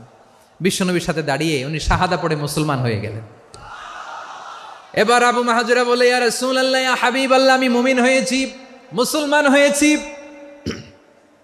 আপনার কাছ থেকে আজান শিখার সৌভাগ্য আমি লাভ করেছি গো নবী। আমার কণ্ঠের বড় তারিফ করেছেন আপনি, আমার আজানকে আপনি পছন্দ করেছেন। একটা জিনিস আপনার কাছে চাই, আপনি আমাকে মক্কার মসজিদুল হারামের মুয়াজ্জিন হিসেবে অ্যাপয়েন্ট করে দে। বিষ্ণু ইসা ইসলাম বললেন, যাও আবু মাহজুরা, আমি তোমাকে পৃথিবীর শ্রেষ্ঠতম মসজিদ মক্কার মসজিদুল হারামের মুয়াজ্জিন হিসেবে অ্যাপয়েন্ট করে দিলাম। দেখছেন কিভাবে ট্যালেন্ট হান্টিং করতে হয়, কিভাবে হিউম্যান রিসোর্স মানব সম্পদকে ব্যবহার করতে হয়। আসছিল আজানকে ভেঙাইতে, আসছিল কেন? আজানকে ব্যঙ্গ করার জন্য, বিকৃত করার জন্য। আজানকে বিকৃত করতে যে ইসলামের সবচেয়ে শ্রেষ্ঠ মসজিদের মুয়াজ্জিন হয়ে গেল। পড়েন সুবহানাল্লাহ। হযরত আবু মাহজুরা রাদিয়াল্লাহু তাআলা আনহু ওনার এই সুললিত কণ্ঠ ব্যবহার করে মসজিদুল হারামে এত সুন্দর করে আল্লাহু আকবার বলে আজান দিতেন, মানুষগুলোর, মুসল্লিগুলোর, মক্কাবাসীর হৃদয়কে তিনি বিগলিত করে দিতেন। মানুষের হৃদয়কে ঠান্ডা হয়ে যেত। শুধু এখানেই শেষ না আমার যশোরের ভাইয়েরা। বিশ্বনবী যখন সাইয়েদনা আবু মাহজুরা রাদিয়াল্লাহু তাআলা আনহুকে আজান শিখাচ্ছিলেন, বলেন তো বিশ্বনবীর হাতটা কোথায় ছিল? আবু মাহজুরার মাথার সামনে, এই চুলের উপরে ছিল। আবু মাহজুরা ওই স্মৃতিটাকে ধারণ করবার জন্য, ওই স্মৃতিকে বহন করার জন্য বিশ্বনবীর মোবারক হাত আবু মাহজুরার কপালের চুলের যেই জায়গায় লেগেছে, মৃত্যুর আগের দিন পর্যন্ত আবু মাহজুরা মাথার ওই চুলে কোনোদিন ছুরি আর কামার লাগায় নাই, সেখানে কেচি লাগায় নাই, চুলের মধ্যে খুর লাগায় নাই। আবু মাহজুরা ডান দিকের চুল কাটতো, বাম দিকের চুল কাটতো, পেছনের চুল কাটতো, সামনের চুল কাটতো না। আবু মাহজুরা রাদিয়াল্লাহু তাআলা আনহুর সামনের চুলগুলো বড় হতে হতে যখন এত বড় হয়ে যায়, তিনি চুলগুলো পেঁচিয়ে মাথার মধ্যে রাখতেন। তারপরে তিনি পাগড়ি পরতেন। সবাই জিজ্ঞেস করতো, আবু মাহজুরা এটা আবার কেমন স্টাইল? দেখতে তোমারে কি বিদঘুটে লাগে? কেমন অড লাগে? কেমন খারাপ দেখা যায়? মক্কায় এমন কোনো মানুষ তো দেখি নাই, ডানে চুল কাটে, বায়ে চুল কাটে, পেছনে চুল কাটে, সামনে কাটে না। ওরে আবু মাহজুরা, কেমন দেখা যায় তোমারে? তুমি সামনের চুল কাটো না কেন? আবু মাহজুরা বলে, আমি হাঁটু গেড়ে পেয়ারা নবীর সামনে বসেছিলাম, আমার এই মাথার চুলের মধ্যে মুবারক হাত লাগিয়ে বিশ্বনবী নিজে আমাকে আজানের প্রতিটা বাক্য শিক্ষা দিয়েছেন। বিশ্বনবীর মোবারক হাত, পবিত্র হাত আমার মাথার চুলের যেই জায়গায় লেগেছে, আমি চাই ওই চুলগুলা নিয়ে আমি আমার কবরের ভিতরে যাব। সাইয়েদনা আবু মাহজুরা রাদিয়াল্লাহু তাআলা আনহু ইন্তেকালের আগের পর্যন্ত মাথার সামনের চুলগুলা কাটে নাই। মাথার সামনের চুল তিনি কাটেন নাই। সুবহানাল্লাহ বিহামদি। কেমন ভালোবাসতেন বিশ্বনবী সাহাবীদেরকে, সাহাবারা কেমন ভালোবাসতেন বিশ্বনবীকে। সামনের চুলগুলো বড় হতে হতে এত বড় ছিল, পেঁচিয়ে রেখে পাগড়ি পরতেন, কাটতেন না। নবীর হাত লেগেছিল। সুবহানাল্লাহ পড়েন। তাহলে what is the lesson? Moral of the story কি? মোরাল অফ দ্য স্টোরি হচ্ছে, আসছিল আজানকে ব্যঙ্গ করার জন্য, বিকৃত করার জন্য, হয়ে গেল মসজিদুল হারামের মুয়াজ্জিন। দেখেন বিশ্বনবী একটা খারাপ সিচুয়েশনের মধ্যে থেকে কি ভালো জিনিস বের করে আনলেন। আমি যে শুরুতে বলেছি কিভাবে তিনি হিউম্যান রিসোর্সকে ডেভেলপ করেছেন, ম্যানেজ করেছেন। তিনি যে চৌকস ট্যালেন্ট হান্টার ছিল, দেখেন সবার মধ্যে থেকে এর বাছাই করে মুয়াজ্জিন বানাই দিয়েছেন। সুবহানাল্লাহ পড়েন। তার মানে এই না সবাইরে ধরে ধরে উনি মুয়াজ্জিন বানাইছেন। যার যেই ট্যালেন্ট আছে তাকে ওই কাজে অ্যাসাইন করেছেন।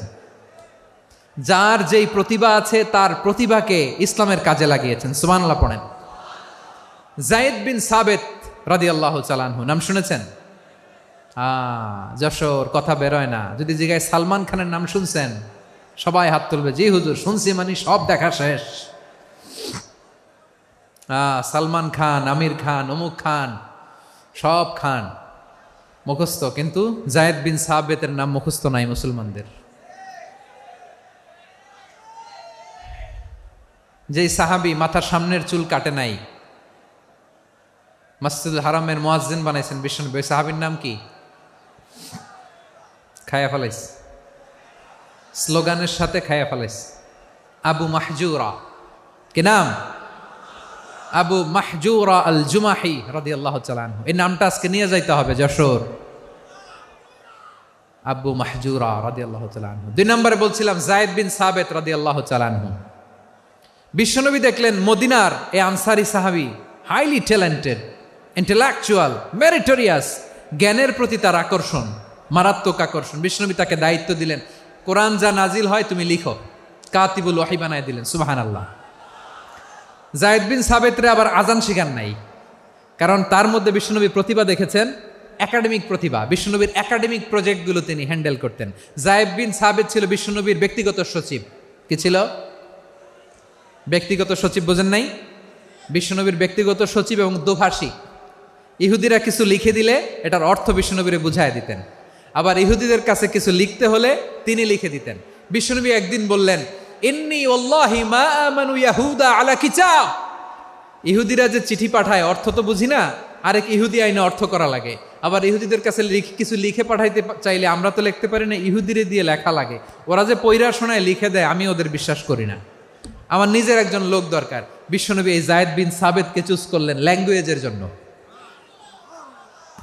উনি বললেন, জায়েদ, তোমার সফট স্কিলকে ডেভেলপ করতে হবে, তুমি হিব্রু ল্যাঙ্গুয়েজ শিখে ফেলো। জায়েদ বিন সাবেত বলল, বিশ্বনবীর মোটিভেশন আর ইন্সপিরেশন পেয়ে আমি 15 দিনে ইহুদিদের এই হিব্রু ল্যাঙ্গুয়েজ শিখে ফেললাম। শুধু শিখে ফেললাম না, হাত্তা হাদিকতু, even I became master in the language. এই ভাষা আমি পারদর্শী হয়ে গেলাম। এরপরে ইহুদিরা চিঠি লিখে পাঠালে আর কোনো ইহুদি ডাকা লাগতো না, আমি নবীর এটার অর্থ শুনে পরে বুঝায় দিতাম। আবার ইহুদিদের কাছে চিঠি লেখা লাগলে আমি জায়েদ বিন সাবেত চিঠি লিখে দিতাম। সুবহানাল্লাহ। দেখেন, এত সাহাবীর মধ্য থেকে বিশ্বনবীর একাডেমিক প্রজেক্ট, ব্যক্তিগত সচিব, দোভাষী হিসেবে তিনি জায়েদ বিন সাবেতের মতো তরুণকে নির্বাচিত করেছেন। কেমন ট্যালেন্ট হান্টার ছিল আমার নবী! সুবহানাল্লাহ পড়বেন না? বিশ্বনবীর ইন্তেকালের পরে সাইয়েদনা আবু বকর রাদিয়াল্লাহু তাআলা আনহু যখন খলিফা হয়ে আসলেন, কোরআনকে সংকলনের দায়িত্ব দেয়া লাগবে, কোন সাহাবীকে দিবেন? সব সাহাবারা মিলে পরামর্শ করলেন। সাইয়েদনা আবু বকর, ওমর সবাই মিলে এই বিশাল কোরআন সংকলনের গুরু দায়িত্ব বিশ্বনবীর ব্যক্তিগত সচিব, বিশ্বনবীর দোভাষী, বিশ্বনবীর সিলেক্ট করাই লোক জায়েদ ইবনে সাবেত রাদিয়াল্লাহু তাআলা আনহুকে দিয়েছে। কোরআনের কপি তো আজকে এখানে রাখে নাই। এই যে আজকের যে কোরআন পড়েন, এটা আগে এরকম ছিল না। কোরআন নাজিল হলে সাহাবারা চামড়ার, ওটের চামড়ায় লিখে ফেলতো, ওটের চ্যাপ্টা হাড্ডির মধ্যে লিখে ফেলতো, গাছের গুড়ির মধ্যে লিখে ফেলতো, বিভিন্ন জনের কাছে ছড়ানো ছিটানো ছিল। আবু বকর রাদিয়াল্লাহু তাআলা আনহু একসাথে করলেন, পরবর্তীতে উসমান রাদিয়াল্লাহু তাআলা আনহু একসাথে করলেন। 114 সূরার এখন এই মুসহাফ, এই কম্পাইলেশন, এই কপি আমরা পেয়েছি, যার হিউজ কন্ট্রিবিউশন ছিল। এই পুরো কোরআন কম্পাইলেশনের প্রজেক্ট ম্যানেজার ছিল জায়েদ বিন সাবেত রাদিয়াল্লাহু তাআলা। কোরআন কম্পাইলেশনের প্রজেক্ট ম্যানেজার। দেখেন, উনারে মাথায় হাত দিয়ে আজান শিখায় নাই। সুবহানাল্লাহ কইবেন না? তাহলে প্রথম সাহাবী আবু মাহজুরাকে মুয়াজ্জিন বানাইলেন, জায়েদ বিন সাবেতকে ব্যক্তিগত সচিব আর দোভাষী বানালেন, মুসআব ইবনে উমাইর রাদিয়াল্লাহু তাআলা আনহুকে ইসলামের প্রথম অ্যাম্বাসেডর বানালেন। তাহলে তৃতীয় নাম্বার একজন সাহাবীর নাম বলছি, মুসআব ইবনে উমাইর। মুসআব কি নাম? নামটা কেমন লাগে? এই কয়েকজনের ভাল লাগে, বাকিদের ভাল লাগে না? ভাল লাগে? এই এই আর কয়েকটা মিনিট দেওয়া যাবে না আমাকে আল্লাহর রাস্তে? হ্যাঁ, ঠিক আছে। আমি তোমাদেরকে ভালোবাসা দেখাবো, দোয়া করব, যদি চুপ থাকো, একেবারে চুপ, কষ্ট সহ্য করো, বাকিরে যা সওয়াব পাবে তোমরা ডবল পাবা, যেহেতু কষ্ট বেশি, কিন্তু চুপ। 3 নম্বর সাহাবীর নাম মুসআব। এই ধাক্কাধাক্কি কেন? ধাক্কাধাক্কি কেন রে ভাই? না না না, এরকম হইলে আসবো না যশোর, আমি আর আসবো না। হয় পিছনে চলে যাও, নাহলে চুপ, ধাক্কাধাক্কি নাই। 3 নম্বর সাহাবীর নাম মুসআব। কি নাম? He was the first ambassador in Islam. ইসলামের প্রথম ডিপ্লোমাট, প্রথম কূটনৈতিক, ইসলামের প্রথম কূটনৈতিক, ইসলামের প্রথম ডিপ্লোমাট, প্রথম অ্যাম্বাসেডর মুসআব ইবনে উমাইর। মক্কার তরুণ যুবক, উনি পারফিউম লাগাইলে মানুষ দেখলেই বুঝতো এটা মুসআব লাগাইছে। এমন ড্যাশিং ফেসের ছিল, এমন স্মার্ট ড্যাশিং ফেস, এমন পার্সোনালিটির মানুষ ছিল মুসআব রাদিয়াল্লাহু তাআলা আনহু। কারণ যিনি ইসলামের স্পোকম্যান হবেন, মুখপাত্র হবেন, তার স্মার্ট হওয়ার দরকার আছে না নাই? আকাবার প্রথম শপথ যখন হলো, তাদের সাথে বিষ্ণু ঈসা ইসলাম মদিনাতে একজন মুখপাত্র পাঠালেন, ডিপ্লোমাটকে পাঠালেন, অ্যাম্বাসেডর অফ ইসলাম, তিনি হচ্ছেন মুসআব ইবনে উমাইর। পড়েন সুবহানাল্লাহ। বিশ্বনবী দেখলেন সে অনেক স্মার্ট, তার ডেডিকেশন আছে, সিনসিয়ারিটি আছে, এবং মদিনায় যে আউস খাজরাজ গোত্রের নেতাদের সাথে ডিল করতে হবে, ইহুদিদের সাথে ডিল করতে হবে, ওখানে একজন পাক্কা জানু খেলোয়াড়ের দরকার আছে না নাই? মুসআব ইবনে উমাইর রাদিয়াল্লাহু তাআলা আনহু, ওনাকে বিষ্ণু নবী সাল্লাল্লাহু আলাইহি ওয়াসাল্লাম চুজ করলেন। এবং বিষ্ণু নবী সাল্লাল্লাহু আলাইহি ওয়াসাল্লামের এই চুজিংটা, এই সিলেকশনটা এত সুন্দর ছিল, তিনি মদিনাতে যে বিশ্বনবী আসার আগেই মদিনার জমিনকে তিনি উর্বর করে ফেলছেন। প্রতিটা ঘরে ঘরে কালিমার দাওয়াত তিনি পৌঁছায় দিচ্ছেন। জুমার বিধান নাজিল হয়েছে, কিন্তু মক্কায় পরিবেশ নাই জুমা পালনের। বিষ্ণু নবী সাল্লাল্লাহু আলাইহি ওয়াসাল্লাম একজনকে দিয়ে খবর পাঠালেন, যাও মদিনায় মুসাবকে যে বলো, মুসাব তো আমার শিক্ষক, আমার স্পোকম্যান, মদিনাতে যেন তারা জুমা কায়েম করে। বিশ্বনবীর আগেই মুসআব মদিনার মুসলিমদেরকে নিয়ে মদিনায় প্রথম জুমা কায়েম করে ফেলছে। কোন সুবহানাল্লাহ। ডিপ্লোম্যাটদের কেমন হইতে হয়, অ্যাম্বাসেডারের কেমন হইতে হয়, মুসআব রাদিয়াল্লাহু তাআলা আনহুর কাছ থেকে শিখে নাও। মুসআব নামটা কেমন লাগে? যশোর যাদের সন্তান হবে, ছেলে সন্তান, আমার রাস্তায় পাইলে সবাই জিজ্ঞেস করে, হুজুর একটা নাম দেন, আমার ছেলে হবে। যশোরবাসীর জন্য আমি একটা নাম দিয়ে দিলাম, নাম রাখতে হবে মুসআব। কি নাম? নামটা যাদের ভাল লাগে, ছেলে সন্তান অনাগত আসবে, মনে চাইলে নাম রেখে দিবেন মুসআব রাদিয়াল্লাহু তাআলা আনহুর নামে মুসআব। তাহলে মুসআব রাদিয়াল্লাহু তাআলা আনহুকে বিশ্বনবী ল্যাঙ্গুয়েজ শিখান নাই, সফট স্কিল শিখান নাই। যায়েদ রাদিয়াল্লাহু তিনি হিব্রু ল্যাঙ্গুয়েজ শিখেছেন, সুরিয়ানি শিখেছেন, কিন্তু মুসআবকে তিনি বানিয়েছেন the spokesman of Islam, the first diplomat, the ambassador of Islam. সুবহানাল্লাহ পড়বেন না? আব্দুল্লাহ ইবনে আব্বাস রাদিয়াল্লাহু তাআলা আনহু বিশ্বনবীর কাজিন, চাচাতো ভাই। আবার মাইমুনা রাদিয়াল্লাহু তাআলা আনহু, মাইমুনা নবীর স্ত্রী, তিনি ছিলেন আব্দুল্লাহর আপন খালা। তো নবীর বউ যদি ওনার খালা হয়, নবী তার কি? বুঝে নাই, নবী তার কি? খালু। তাহলে সম্পর্ক অনেক গভীর, কাজিন আবার খালু। ছোট্ট মানুষ, তাই রাতে মাঝে মাঝে ঘরে থাকতো। বিশ্বনবী দেখলেন আব্দুল্লাহ যেহেতু আমার ঘরে ঢুকতে পারে, আব্দুল্লাহরে এই উম্মতের বড় শিক্ষাবিদ বানাইতে হবে। কথা বোঝে নাই? আব্দুল্লাহকে কি বানাইতে হবে? শিক্ষাবিদ, এডুকেটর অফ দিস উম্মাহ, এই উম্মার শিক্ষাবিদ বানাইতে হবে। তাই আব্দুল্লাহ ইবনে আব্বাসকে বিশ্বনবী হাতে কলমে শিক্ষা দিয়েছেন। আহারে, আর এরপরে যে কি ভাষা আসবে তোমাদের জন্য আমার মুখ থেকে আমি নিজেও জানি না। 1 ঘন্টা যাবত ধাক্কা ধাক্কি মারামারি, তো আসতে বলছে কে তোমাকে? পেছনে চলে যাও, জায়গা না পেলে। পুরো প্রোগ্রামটাই নষ্ট করে দিল।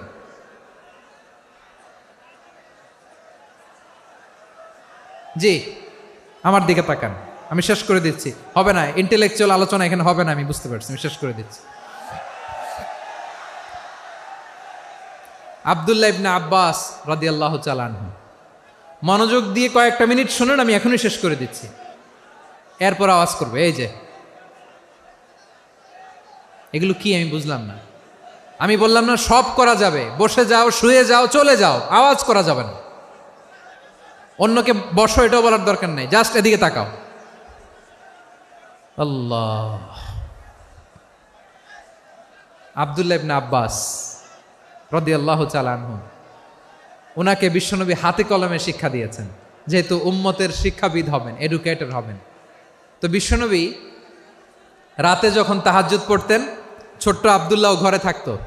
বুঝতে পেরেছেন? ছোট্ট মানুষ তো ঘরে থাকতো। তো বিশ্বনবী তাহাজ্জুদের জন্য একবার দাঁড়িয়েছেন, ছোট্ট আব্দুল্লাহ অজু করে দাঁড়াইছে। আচ্ছা বলেন তো, ইমাম আর মুসল্লি মোট যদি 2 জন হয়, একজন ইমাম একজন মুসল্লি, তো মুসল্লি ইমামের কোন দিকে দাঁড়াবে? ডানে দাঁড়াবে। ছোট্ট আব্দুল্লাহ বোঝে নাই, বিশ্বনবী তাহাজ্জুদ শুরু করেছেন, উনি ইক্তেদা করছেন আর দাঁড়াইছেন বায়ে। কোথায় দাঁড়িয়েছেন?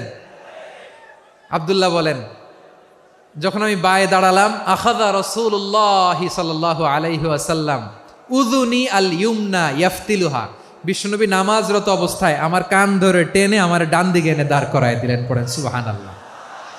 দেখেন, হাতে কলমে শিক্ষা। আর জীবনে ভুল হবে? কথা কয় না, আর ভুল হবে? আর ভুল হবে না। এভাবে বিশ্বনবীর অনেক সঙ্গ পেয়েছেন, সফর করেছেন, একই বাহনে বসেছেন, এক বাহনে বসে লম্বা নাসিহত করেছেন, বলেছেন, ইয়া গোলাম ইহফাজিল্লাহ ইয়াহফাজকা, ইহফাজিল্লাহ তাজিদহু তুজাহাক, ইযা সাআলতা ফাসআলিল্লাহ ওয়া ইযা ইসতাআনতা ফাসতাইন বিল্লাহ। আল্লাহর বিধান মানো, আল্লাহর বিধান রক্ষা করো, আল্লাহ তোমায় রক্ষা করবে।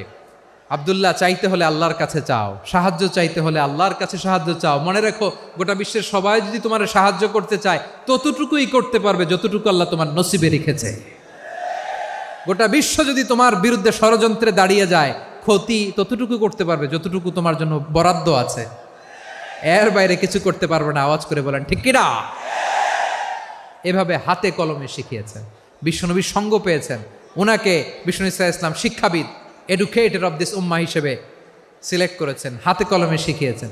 বিশ্বনবী একবার প্রকৃতির ডাকে সাড়া দিয়ে এসেছেন, এখন কি করতে হবে? নামাজের জন্য অজু করতে হবে। বিশ্বনবী এসেই দেখেন অজুর বদনায় পানি ভরা, খুশি হয়ে গেলেন, বললেন কে রেখেছে পানি? একজন বলল আব্দুল্লাহ রেখেছে। বিশ্বনবী অত্যন্ত খুশি হলেন, খুশি হয়ে একটা দোয়া করলেন, বললেন আল্লাহুম্মা ফাক্কিহু ফিদ্দীন ওয়া আল্লিমহু তা'ওয়ীল। আল্লাহ তুমি আব্দুল্লাহকে দ্বীনের বুঝ দিও আর কোরআনের তাফসির শিক্ষা দিও।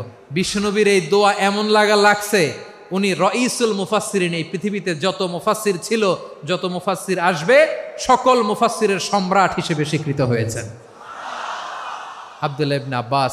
বিশ্বনবী ওনারা আজান শিখান নাই, বিশ্বনবী ওনারা ল্যাঙ্গুয়েজ শিখান নাই, বিশ্বনবী ওনারা অ্যাম্বাসাডার বানান নাই, হাতে কলমে শিক্ষা দিয়েছেন। ছোট্ট মানুষ, বিশ্বনবী ইন্তেকাল করলেন, আবু বকরের সময় গেল, ওমরে ফারুকের খেলাফত, তখনও তিনি তরুণ। ওমরে ফারুক রাদিয়াল্লাহু তাআলা আনহু ওনার ক্যাবিনেট মিনিস্ট্রির বৈঠকে এই আব্দুল্লাহ ইবনে আব্বাসকে পাশ দিয়ে বসায় রাখতেন।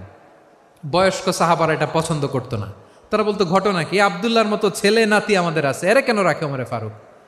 ওমরে ফারুক এটা টের পেলেন, তিনি বুঝতে পারলেন যে ক্যাবিনেট মেম্বাররা এটা পছন্দ করে না, ছোট্ট আব্দুল্লাহরা কেন রাখি, কেন যে রাখি এটা একদিন বুঝাবো। একদিন মিটিংয়ে তিনি সবাইকে বললেন ইদা জাআ নাসরুল্লাহি ওয়াল ফাতহ। এই আয়াত দ্বারা উদ্দেশ্য কি বলেন তো মুরব্বী সাহাবীরা? এক সাহাবী বলেন এ সূরা দ্বারা উদ্দেশ্য, আল্লাহ বলেছেন আমাদেরকে বিভিন্ন ল্যান্ড, বিভিন্ন এলাকা বিজয় করতে হবে। ওমরে ফারুক বললেন না, হয়নি। আরেকজন বললেন বিজয় হওয়ার পর আমাদের বেশি বেশি আল্লাহর বরত্বের ঘোষণা দিতে হবে, এটা উদ্দেশ্য। ওমরে ফারুক বললেন না, হয় নাই। যারা জিজ্ঞেস করেন কেউ পারে না। সব শেষে বিশ্বনবী ছোট্ট আব্দুল্লাহরে বলেন আব্দুল্লাহ ইদা জাআ নাসরুল্লাহি ওয়াল ফাতহ এর দ্বারা উদ্দেশ্য কি বলো তো? ছোট্ট আব্দুল্লাহ বলেন হুয়া আজালু রাসূলিল্লাহ। এই আয়াত দ্বারা বিশ্বনবীর বিদায়কে উদ্দেশ্য নেওয়া হয়েছে। ওমরে ফারুক বললেন হাযা হুয়া, এটাই তো সঠিক উত্তর, এটাই সঠিক তাফসীর এই আয়াতের। কারণ ইদা জাআ নাসরুল্লাহি ওয়াল ফাতহ, যখন আল্লাহর সাহায্য আর বিজয় আসবে, ওয়া রাআইতান নাসা ইয়াদখুলুনা ফি দীনিল্লাহি আফওয়াজা, আপনি দেখবেন দলে দলে ঢলে ঢলে বানের পানির মতো মানুষ ইসলামের দিকে ঢুকতেছে, ইসলামের বিজয় হয়েছে। তো ইসলামের বিজয়ের মিশন নিয়ে নবী আসছে, বিজয়ী যখন হয়ে গেছে এখন তো নবীর বিদায় হবে। জোরে বলেন ঠিক কিনা? কোন সাহাবী এই সূক্ষ্ম কথাটা ধরতে পারে নাই, ওই আব্দুল্লাহ ছাড়া। আব্দুল্লাহ যখন উত্তর দিছে সব সাহাবীদের টনক নড়েছে। এরপর থেকে কোনো ক্যাবিনেট মিটিংয়ে আর কোনো সাহাবারা কোনো প্রশ্ন করে নাই, আওয়াজ করে পড়েন সুবহানাল্লাহ। বিশ্বনবী আব্দুল্লাহ ইবনে আব্বাসকে দ্য এডুকেটর অফ দ্য উম্মাহ, উম্মার শিক্ষাবিদ হিসেবে গ্রহণ করেছেন। আওয়াজ করে পড়তে হবে আল্লাহু আকবার। সাহাবীদের নামগুলো মনে থাকবে? এক নম্বরে আবু মাহজুরা, মুয়াজ্জিন বানাইছেন। যায়েদ ইবনে সাবিত, দোভাষী, ট্রান্সলেটর অফ প্রফেট, এবং তিনি ছিলেন বিশ্বনবীর ব্যক্তিগত সচিব। Musab ibn Umair, the first ambassador and diplomat of Islam. Abdullah ibn Abbas, এই উম্মার সবচেয়ে বড় এডুকেটর, শিক্ষাবিদ। আরেকজন ছিল আব্দুল্লাহ ইবনে মাসউদ রাদিয়াল্লাহু তাআলা। দুই আব্দুল্লাহ, আব্বাস গেল, আরেকজন হচ্ছে মাসউদ। মক্কার তরুণ, ছাগল পালতো মুশরিকের। বিশ্বনবী আর আবু বকর রাদিয়াল্লাহু তাআলা আনহু একবার গেলেন, যে দেখে এই তরুণ দাঁড়ায় আছে। বিশ্বনবী বলেন আমি খুব ক্ষুধার্ত, তোমার কাছে কি দুধ আছে ছাগলের? আব্দুল্লাহ ইবনে মাসউদ বলে আছে। ওয়ালাকিন আনা মু'তামান, কিন্তু যে দুধ আছে এটা আমানতের, আমি দিতে পারবো না। বিশ্বনবী এইটা শুনেই তারা টার্গেট করে ফেলছে। আনা মু'তামান, দুধ আছে কিন্তু এটা আমার মালিকের, আমি তো দরদ দেখায় আমার মালিকের দুধ, আপনি পথিক, আপনারা দিতে পারি না। বিশ্বনবী টার্গেট করে ফেলছেন, এরে আমার কাজে লাগাইতে হবে। বিশ্বনবী বললেন আচ্ছা ঠিক আছে, দুধ দিও না, কিন্তু এমন ছাগি আছে কিনা যেই ছাগির সাথে কোনো ছাগলের মিলন হয় নাই, তার ওলানে দুধও আসে নাই, বাচ্চাও নাই, এরকম ছাগির থেকে যদি আমি দুধ খাই তাহলে তো সমস্যা নাই। বলতেছে এরকম ছাগির থেকে দুধ খাইলে সমস্যা নাই, কারণ এরকম ছাগির ওলান থেকে দুধ আসবেও না। বলতেছে ঠিক আছে, এরকম একটা ছাগি নিয়ে আসা হলো। বিশ্বনবী বিসমিল্লাহ বলে ওই ছাগির ওলানে হাত দিলেন। হাত দিতে দেরি, পুরো ওলানটা দুধে ভরে যেতে দেরি হয় না। বিশ্বনবী আর আবু বকর রাদিয়াল্লাহু তাআলা আনহু দহন করে পেট ভরে খেলেন। এই দৃশ্য আব্দুল্লাহ ইবনে মাসউদের হৃদয়ে দাগ কাটলো। এই মুজিজা দেখে তিনি বললেন আশহাদু আল্লা ইলাহা ইল্লাল্লাহ ওয়া আশহাদু আন্না মুহাম্মাদুর রাসূলুল্লাহ। তিনি ষষ্ঠ মুসলিম ছিলেন, 6 নম্বর মুসলমান। ওনাকে টার্গেট করে বিশ্বনবী দেখলেন এমন ইন্টেলেকচুয়াল ব্রেন, উনি সূক্ষ্ম সূক্ষ্ম জিনিস বুঝে বেশি, ফিকহি জ্ঞান ওনার মধ্যে বেশি। বিশ্বনবী ওনাকে কোরআনের জ্ঞান শিক্ষা দিতে লাগলেন। উনি বিশ্বনবী সবার কাছে কোরআন শোনায়, কিন্তু বিশ্বনবী নিজে আব্দুল্লাহ ইবনে মাসুদের কাছ থেকে কোরআন শুনতো। বিশ্বনবী একবার বললেন, ইকরা আলাইয়া ইয়া মাসুদ। ইবনে মাসুদ একবার শোনাও তো কোরআন দেখি। আব্দুল্লাহ ইবনে মাসুদ বলে, আকরাউ আলাইকা ওয়া আলাইকা উনজিল। নবী, আপনার উপর কোরআন নাজিল হয় আর আমি আপনার সামনে কোরআন পড়ব। বিশ্বনবী বললেন, ইন্নী উহিব্বু আন আসমাআহু মিন গায়রি। আমি নিজে পড়তে যেমনি ভালোবাসি, অন্যে পড়ুক আমি শুনবো, এটাও আমি ভালোবাসি। সূরা নিসা তিনি তেলাওয়াত করে শুনিয়েছেন। এমন সূক্ষ্ম সূক্ষ্ম বিষয় বিশ্বনবী উনাকে ধরিয়ে দিয়েছেন। উনি হয়ে গিয়েছেন আব্দুল্লাহ ইবনে আব্বাস, হয়েছেন রাইসুল মুফাসসিরিন, উনি হয়ে গিয়েছেন ফাকিহুল উম্মাহ। ওনার চাইতে বড় ফকি এই পৃথিবী আর দেখবে না। চিল্লায় বলেন সুবহানাল্লাহ। উনি বলতেন, ওয়াল্লাহি ওয়াল্লাহি ইল্লাযী লা ইলাহা গায়রু মা উনজিলাত সূরাতুন ইল্লা ওয়া আনা আ'লামু আইনা উনজিলাত ওয়া ফীমা উনজিলাত। বিশ্বনবী এমন ভাবে কোরআনের দার্স আমাকে দিয়েছেন, কোরআনে যত সূরা নাজিল হয়েছে, যেখানে নাজিল হোক না কেন আমি জানি এটা কোথায় নাজিল হয়েছে এবং কোন প্রেক্ষাপটে নাজিল হয়েছে। এমন একটা সূরা নাই যে সূরার কোথায় নাজিল হয়েছে আমি মাসুদের জানা নাই, কোন প্রেক্ষাপটে নাজিল হয়েছে আমার জানা নাই। এরকম ঘটবে না। চিল্লায় বলেন আল্লাহু আকবার। এই আব্দুল্লাহ ইবনে মাসউদ রাদিয়াল্লাহু তাআলা আনহু ওমর ফারুকের সময় কুফার চিফ জাস্টিস ছিলেন। কুফা নগরীর চিফ জাস্টিস। চিফ জাস্টিস বোঝেন নাই? বিচারপতি। কি ছিলেন? সবাই বলে নাই, কি ছিলেন? বিচারপতি ছিলেন।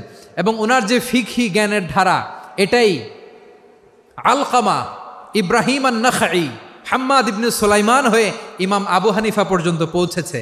এবং ওনার ফিকহি জ্ঞানের ধারাই হানাফি মাযহাবে অ্যাকসেপ্ট হয়েছে। আজও এগুলো হানাফি মাযহাবে চর্চিত হয়। হানাফি মাযহাবের সব ফিক আব্দুল্লাহ ইবনে মাসউদের ফিকহি জ্ঞানের ধারা থেকে নেওয়া হয়েছে। চিল্লায় পড়েন সুবহানাল্লাহ। তাহলে উনাকে বিশ্বনবী বানিয়েছেন জুরিস্ট, আইনবিদ, ফাকিহ। উনারে আজান শিখান নাই। হিউম্যান রিসোর্স ডেভেলপমেন্ট কিভাবে করবেন, মানব সম্পদের উন্নয়ন কিভাবে করতে হয়, কিভাবে যার যেখানে প্রতিভা কাজে লাগাতে হয় উনি দেখিয়েছেন। সুবহানাল্লাহ পড়বেন না? খালিদ বিন ওয়ালিদ নাম শুনছেন? কে কে শোনেন নাই হাত তোলেন। কি ছিলেন? বীর যোদ্ধা ছিলেন খালিদ বিন ওয়ালিদ। কিন্তু তিনি ইসলাম ধর্ম গ্রহণ করেছেন অনেক দেরিতে, 8ম হিজরিতে। তার মানে 8ম হিজরির আগে উনি মুশরিকদের পক্ষে লড়াই করেছেন। ওনার হাতে কত মুসলিম সাহাবী যে নিহত হয়েছে হিসাব নাই। বিশ্বনবী টার্গেট করে রাখছে, তুমি আমাদের মুসলিমদের এত ক্ষতি করলা, তুমি যখন মুসলমান হবা তোমারে দিয়ে আমি এমন কাম করামু যে এটা আর কেউ করতে পারবে না। সুবহানাল্লাহ নাই? যশোর ক্লান্ত হয়ে গেছে।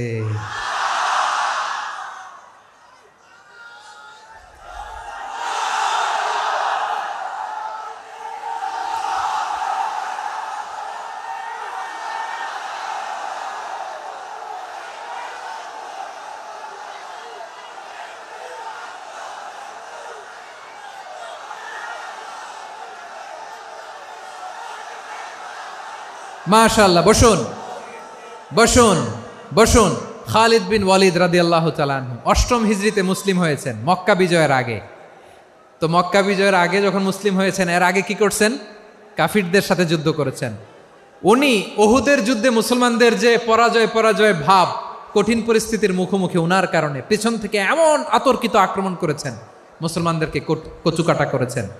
8ম হিজরিতে আল্লাহ তাআলা হেদায়েতের নূর দিয়ে ওনার হৃদয়টাকে উজালা করে দিলেন।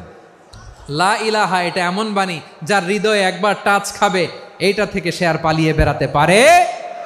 ঝিনুকের ভেতর লুকিয়ে থাকে যেমন মতি, ঝিনুকের ভেতর লুকিয়ে থাকে যেমন মতি, কলমা শাহাদাতে আছে আল্লাহর জ্যোতি, কলমা শাহাদাতে আছে আল্লাহর জ্যোতি।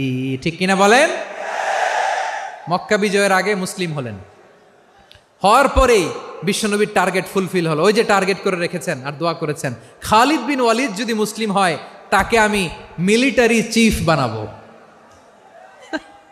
ওনাকে আজান শিখান নাই, ওনারে কান ধইরা নামাজের এই মাথা থেকে ওই মাথা আনান নাই, ফিকহি কোরআনের সূক্ষ্ম তাফসির ওনারে শিখান নাই, অ্যাম্বাসেডর বানান নাই।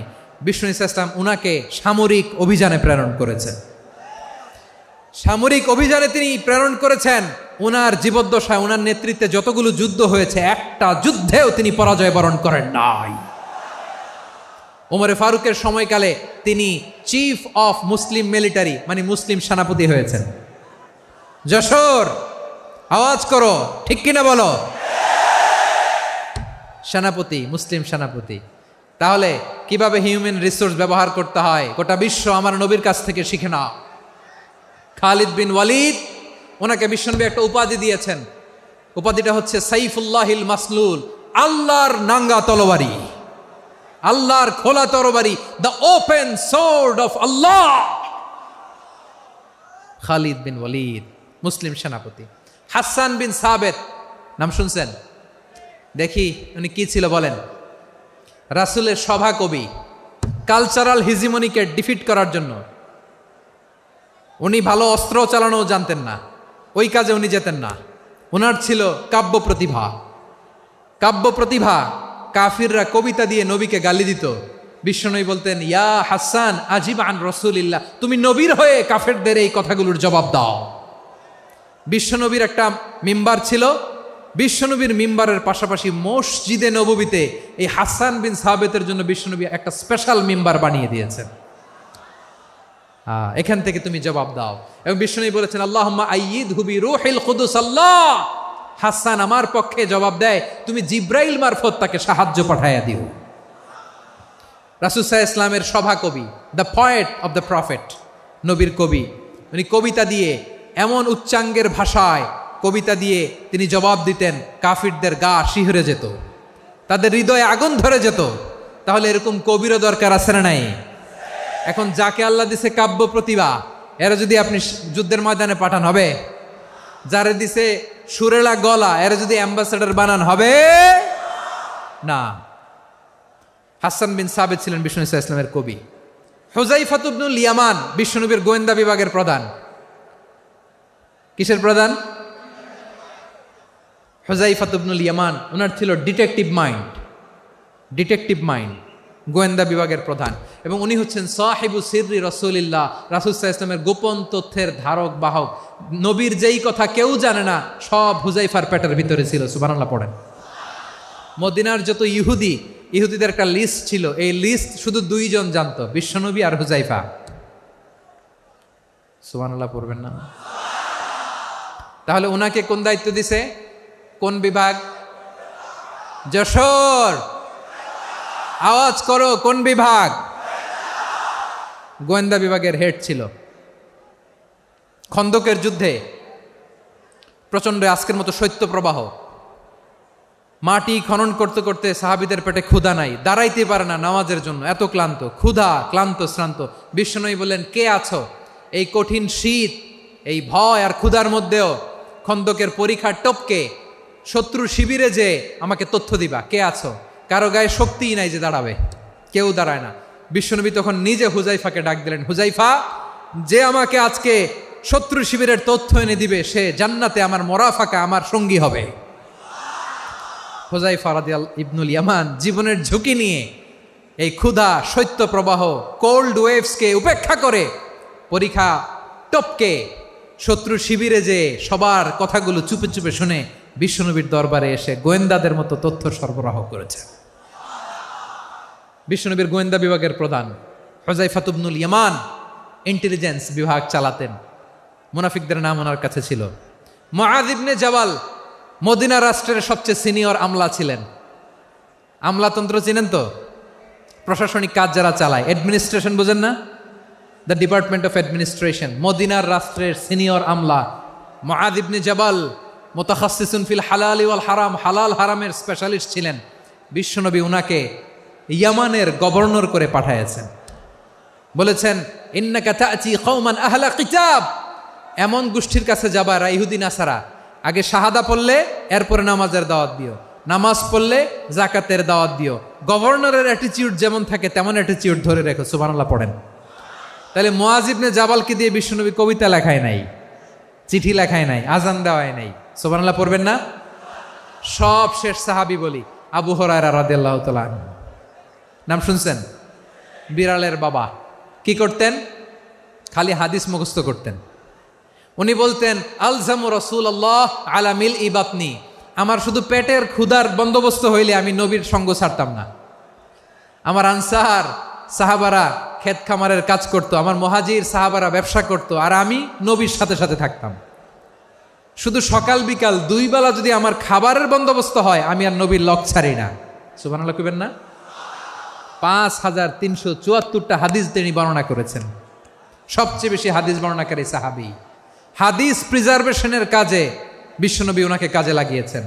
উনি একদিন বলেন, ইয়া রাসূলুল্লাহ আসমাউ মিনকা কাসীরান ফালা আহফাজু, নবী অনেক কথা শুনি আমার মনে থাকে না। বিষ্ণু বললেন তাই? উবসুত রিদাক, তোমার চাদরটা বিছাও। আবু হুরায়রা বিছালেন, বিশ্বনবী হাত বুলায় দিলেন, এরপরে অনেক হাদিস বর্ণনা করলেন। আবু হুরায়রা বলে তারপর থেকে বিশ্বনবী যাই বর্ণনা করে আমি শুনি আর একটাও বলি না। এখন সুবহানাল্লাহ। বিশ্বনবী ওনাকে হাদিস প্রিজার্ভেশন, নবীর এই যে লক্ষ্য হাদিস প্রিজার্ভেশনের এই দায়িত্ব দিয়েছেন সাইয়েদনা আবু হুরায়রা রাদিয়াল্লাহু তাআলা আনহুকে। প্রিয় ভাইরা, তাহলে 10 জন সাহাবীর কথা যে বললাম, আপনারা কি খেয়াল করেছেন কত বড় ট্যালেন্ট হান্টার, চৌকস ট্যালেন্ট হান্টার ছিল আমার নবী। এক একজনের এক এক ট্যালেন্ট এক এক কাজে অ্যাসাইন করেছেন, এক একজনকে এক এক দায়িত্ব দিয়েছেন, এক একজনের প্রতিভাকে এক একভাবে বিকশিত হওয়ার সুযোগ দিয়েছেন। আওয়াজ করে বলেন ঠিক কি না? এখন আমার পর্দার আড়ালে আমার মায়েরা বলবে, এতগুলো পুরুষ সাহাবীর কথা বললো, নারী সাহাবীরা কি কিছু করে নাই? মোনাজাত হবে, দোয়া ছাড়া কেউ যাব না। রুফাইদা আল আসলামিয়া রাদিয়াল্লাহু তাআলা আনহা, ওনার বাবার নাম সাআদ আল আসলামি। বিশ্বনবী কি খেয়াল করলেন দেখেন, সাআদ ছিল মদিনার বড় ডাক্তার। এই নারী সাহাবী রুফাইদা বাবার কাছ থেকে চিকিৎসা বিদ্যা শিখেছেন। যখন শিখছে, বিশ্বনবী দেখলেন আমার তো প্রতি সপ্তাহে সপ্তাহে যুদ্ধে আহত সাহাবীদের সেবা দিবে কে? বিশ্বনবী রুফাইদাকে বললেন, রুফাইদা তুমি মসজিদে নববীর পাশে একটা মেডিকেল ক্যাম্প করো। এই যে সাকিনা আদ্দিন মেডিকেলের আমার ছাত্রী বন্ধুরা শুনে রাখো, তোমাদের আইকন হচ্ছে এই রুফাইদা আল আসলামিয়া। বিশ্বনবীর ডিরেকশন অনুযায়ী তিনি মসজিদে নববীর পাশে একটা মেডিকেল ক্যাম্প করলেন এবং আহত সাহাবাদের চিকিৎসা উনি ওনার টিম নিয়ে দিতেন। বিশ্বনবীর পরামর্শে উনি আনসারি এবং মুহাজির মহিলা সাহাবীদেরকে নিয়ে একটা স্পেশাল মেডিকেল টিম গঠন করলেন। খায়বার যুদ্ধে 7ম হিজরিতে যখন বিশ্বনবী যায়, উনি ওনার টিম নিয়ে আসলেন, বললেন ইয়া রাসূলুল্লাহ আমরা তো তলোয়ার চালাতে পারি না, আমরা তো তীর মারতে পারি না, আপনি যদি অনুমতি দেন খায়বার অভিযানে আমি আমার টিম নিয়ে মেডিকেল টিমের সেবাটা সার্ভিসটা দিতে চাই। পড়েন সুবহানাল্লাহ। বিশ্বনবী অনুমতি দিলেন, যোদ্ধা সাহাবীদের সাথে রুফাইদা আল আসলামিয়া উনিও মেডিকেল টিম নিয়ে অগ্রসর হলেন। খায়বারের প্রতিটা আহত ইনজুর্ড সাহাবী যারা ইনজুরির শিকার হয়েছেন সবাই রুফাইদা আল আসলামিয়ার এই মেডিকেল ক্যাম্প থেকে চিকিৎসা সহায়তা পেয়েছেন। সুবহানাল্লাহ পড়েন। দেখেন কিভাবে বিশ্বনবী ট্যালেন্ট বাছাই করতেন। আপনি অবাক হবেন, বাহরাইনের মেডিকেল ইউনিভার্সিটিতে রুফাইদা আল আসলামিয়া মেডিকেল প্রাইজ অ্যাওয়ার্ড প্রতি বছর দেয়া হয়। যদি 8 দিনের এই মেডিকেল আমার বোনেরা যদি জেনে থাকো জানো, না হলে নতুন করে জানো, সার্চ দিও রুফাইদা আল আসলামিয়া মেডিকেল অ্যাওয়ার্ড বাহরাইনের ইউনিভার্সিটিতে দেয়া হয়। প্রিয় ভাইয়েরা, তাহলে আলোচনার সামারি আমরা করি। বিশ্বনবী যার যেখানে ট্যালেন্ট তাকে ওইখানে কাজে লাগাতেন। আওয়াজ করে বলেন ঠিক কিনা? এবার একটা ইন্টারভিউ হবে, আওয়াজ করে বলেন আবু মাহজুরাকে বিশ্বনবী কি বানাইছেন? হ্যাঁ, ভুলে গেছেন? সামনের চুলে হাত দিয়ে বিশ্বনবী কি সুন্দর গলায় আজান শিখালেন। মুয়াজ্জিন। যায়েদ বিন সাবিতকে একাডেমিক প্রজেক্টের দায়িত্ব দিয়েছেন, তিনি ছিলেন বিশ্বনবীর দোভাষী ব্যক্তিগত সচিব। Musab ibn Umair the first ambassador of Islam. Abdullah ibn Abbas উম্মার বড় শিক্ষাবিদ মুফাসসির। আব্দুল্লাহ ইবনে মাসউদ ছিলেন জুরিস্ট। কি ছিলেন? জুরিস্ট ছিলেন, এই উম্মার সবচেয়ে বড় জুরিস্ট। খালিদ বিন ওয়ালিদ সেনাপ্রধান। হাসান বিন সাবিত ছিলেন বিশ্বনবীর সভাকবি। কি ছিলেন? বিশ্বনবীর সভাকবি ছিলেন। এরপরে হুযায়ফা ইবনুল ইয়ামান কি ছিলেন? গোয়েন্দা বিভাগের প্রধান। মুআয ইবনে জাবাল কি ছিলেন? সিনিয়র আমলা। ইয়ামানের গভর্নর। আবু হুরায়রা রাদিয়াল্লাহু তাআলা আনহু হাদিস প্রিজার্ভেশনের কাজ করেছেন। আর আমাদের রুফাইদা আল আসলামিয়া রাদিয়াল্লাহু তাআলা আনহা কি ছিলেন? নার্স ছিলেন। নার্স হয়ে মেডিকেল সেবা দিয়েছেন। প্রিয় ভাইয়েরা, পুরো আলোচনার যদি সামারি করি তাহলে বিশ্বনবী যেভাবে হিউম্যান রিসোর্সকে ম্যানেজ করেছেন, যার যেখানে প্রতিভা কাজে লাগিয়েছেন, আমরাও যদি করি আমাদের বাংলাদেশের চিত্র আমরা পাল্টে যেতে পারবো। আমরা শুরুতে শুনেছি মানুষের আছে অসীম সম্ভাবনা, প্রতিটা মানুষ অনন্য, যত্ন নিলে, যথাযথ পরিচর্যা করলে মানুষ বিশ্ব জয় করতে পারে, ঠিক কিনা? আমাদের হাফেজে কোরআনের সামনে দাঁড়াতে পারে এমন কোনো হাফেজে কোরআন আল্লাহর জমিনে জন্ম হয় নাই। গোটা বিশ্ব কাঁপিয়ে তারা সেরা, আমাদের ক্রিকেটাররা সেরা, আমাদের তৈরি পোশাক শিল্প সেরা। এরকম অনেক অনেক সেরা জিনিস আছে, আমরা এগুলোরে নার্চারিং করতে পারি নাই, পরিচর্যা করতে পারি নাই, সঠিক তারবিয়াতের অভাব। তাহলে মানুষের অসীম সম্ভাবনাকে কাজে লাগাতে হবে, ঠিক কিনা বলেন? ইউনুস গভর্নমেন্টকে আমি বলবো, অল্প সময়ের জন্য আপনারা এসেছেন, সংস্কারও করতে হবে, আবার নির্বাচনও করতে হবে। সব সংস্কার হয়তো করতে পারবেন না, যতটুকু পারবেন এর মধ্যে আমাদের যে হিউজ ম্যান পাওয়ার, আমাদের যে মানব সম্পদ, হিউম্যান রিসোর্স, এটাকে ডেভেলপ করে আপনাদের যেতে হবে। যেটা পারবেন না সেটাকে পরবর্তী নির্বাচিত গভর্নমেন্টের কাছে রেখে যেতে হবে, যে তারা যেন করে, তাদের কাছে আপনারা এটা রেখে যাবেন। তাহলে মানুষ চাইলে বিশ্ব জয় করতে পারে। আর মানুষকে হারাতে পারে কেউ? জোরে বলো যশোর, মানুষকে হারাতে পারে কেউ? আল্লাহ আমাদেরকে জনসংখ্যা দিয়েছেন প্রিয় ভাইয়েরা। এই জনসংখ্যা অনেক বড় সম্পদ, এটা আমাদের জন্য অভিশাপ নয়, আশীর্বাদ। আমাদের জনসংখ্যাকে যদি আমরা জনশক্তিতে রূপান্তর করতে পারি, আজকে বাংলাদেশ যে অবস্থানে দাঁড়িয়ে আছে, বাংলাদেশ তার 20 গুণ উন্নতির শিখরে চলে যাবে। চিল্লায় বলো ঠিক কিনা?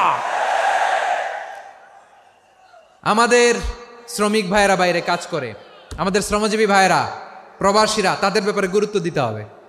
আমাদের শ্রমের দাম সবচেয়ে কম, সবচেয়ে কম। তারা এম্বাসিতে গুরুত্ব পায় না, এয়ারপোর্টে গুরুত্ব পায় না। এই সরকার অবশ্য তাদেরকে অনেক গুরুত্ব দিচ্ছে। আমাদের অদক্ষ শ্রমিককে যখন আমরা দুবাই পাঠাই, অল্প বেতন পায়, কিন্তু ইন্ডিয়ানরা দক্ষ শ্রমিক পাঠাইলে তার 3 গুণ বেতন পায়।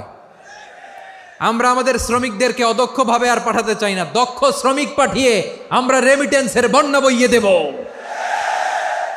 আমাদের শ্রমিকদের পাঠানো রেমিটেন্সের টাকায় সচল থাকে আমার দেশের অর্থনীতির চাকা। তাদেরকে সবচেয়ে গুরুত্ব দিতে হবে। আমরা পেয়েছি ফ্রিডম ফাইটার, মুক্তিযোদ্ধা, আর আমার প্রবাসী ভাইরা হচ্ছে রেমিটেন্স ফাইটার। জোরে বলো ঠিক কিনা? তাহলে আমাদের এই জনশক্তিকে জনসম্পদে ট্রান্সফর্ম করতে হবে, ঠিক কিনা বলেন? সরকার জনগণকে এভাবে পলিশ করতে হবে। মা বাবারা ছেলে মেয়েদের মধ্যে কার কোন যোগ্যতা তাকে ওইভাবে কাজে লাগাতে হবে। সবার A+ পাওয়ার কোনো দরকার নাই। আমাদের দেশে একটা টেন্ডেন্সি আছে, পরীক্ষায় A+ না পাইলে কই তুই কি করলি, পাশের বাড়ির ছেলে A+ পাইছে, যা ওর পা ধোয়া পানি খা। কি খা? তা আমি ভাবছি যে পা ধোয়া, A+ পাওয়া ছেলেদের পা ধোয়া পানির একটা পানির ব্র্যান্ড বানাইতে হবে। এরকম লেখা থাকবে, A+ পাওয়া ছেলেদের পা ধোয়া পানি। খাওয়া নাই, এগুলার খাওয়া নাই। ওরে আল্লাহ A+ পাওয়ার জন্য বানাইছে, আর আপনার ছেলেকে এই A+ গুলারে নিয়ন্ত্রণ করার জন্য আল্লাহ বানাইছে। ওকে দিয়ে আল্লাহ কি করবে আপনি জানেনই না। একটা A+, একটা A গ্রেড একটা মানুষের জীবনকে ঠিক করে দিতে পারে না। আপনার ছেলেকে আল্লাহ অন্যদিকে যোগ্যতা দিয়েছে। ওদের মনোবল ভাঙবেন না, খবরদার, খবরদার। ছেলে মেয়েদের মনোবল ভাঙবেন না। যাকে দিয়ে যেটা হবে তাকে দিয়ে সেটা করতে হবে, তার প্রতিভাকে সেভাবে কাজে লাগাতে হবে। তাহলে বাংলাদেশ, আমাদের এই জনসংখ্যা জনসম্পদে রূপান্তরিত হবে। আমাদের সরকারের তত্ত্বাবধানে আমাদের 18 কোটি জনগণ দক্ষ জনশক্তিতে রূপান্তরিত হোক, আমরা চাই কি চাই না? আমরা ভালো মানুষ, শ্রেষ্ঠ মানুষ হতে চাই কি চাই না? ওই জাপানিজদের মতো সৎ, ওই ইউরোপিয়ানদের মতো কালচার্ড। আমাদেরকে আল্লাহ তাআলা কোরআন সুন্নাহ অনেক কিছু দিয়েছেন। যেহেতু বর্তমানে আমরা দেখছি তারা সৎ, তাদের মধ্যে ভ্যালিউ আছে, সেগুলো আমাদের মধ্যে আনার দরকার আছে না নাই? আর ইসলাম দিয়ে আমাদের জীবনকে সাজাতে হবে, ইসলাম দিয়ে আমার পরিবারকে সাজাতে হবে। ইসলাম থেকে, কোরআন থেকে প্রেসক্রিপশন না নিলে জীবন সুন্দর হবে না। কোরআন থেকে প্রেসক্রিপশন না নিলে সমাজ সুন্দর হবে না। কোরআনের প্রেসক্রিপশন না মানলে রাষ্ট্র সুন্দর হবে না। কোরআনের প্রেসক্রিপশন অ্যাপ্লাই না করলে শুধু দুর্নীতি দমন কমিশন দিয়ে দুর্নীতি বন্ধ করা যাবে না। এজন্য কোরআনের আইন আমরা চাই কি চাই না? প্রিয় ভাইয়েরা, হিউম্যান রিসোর্স ডেভেলপমেন্ট, মানব সম্পদের উন্নয়ন, আমাদের সরকার যেন এদিকে নজর দেয়। আমরা যেন এই ব্যাপারে যত্নবান হয়ে উঠি। যাকে আল্লাহ যে যোগ্যতা দিয়েছে, এই যোগ্যতা দিয়ে আমরা যেন ইসলামের জন্য, দেশের জন্য কাজ করি। আমরা যেন আমাদের স্কিল ডেভেলপ করি, আমাদের পটেনশিয়ালকে ডেভেলপ করি। মোরালিটি, ভ্যালিউজ নিয়ে শায়েখ আহমদুল্লাহ আলোচনা করেছেন, এগুলো দিয়ে যেন আমরা আমাদেরকে সাজাই। আল্লাহ তাআলা আমাদের দেশকে তুমি নিরাপদ করো, আমরা পড়ি আমিন।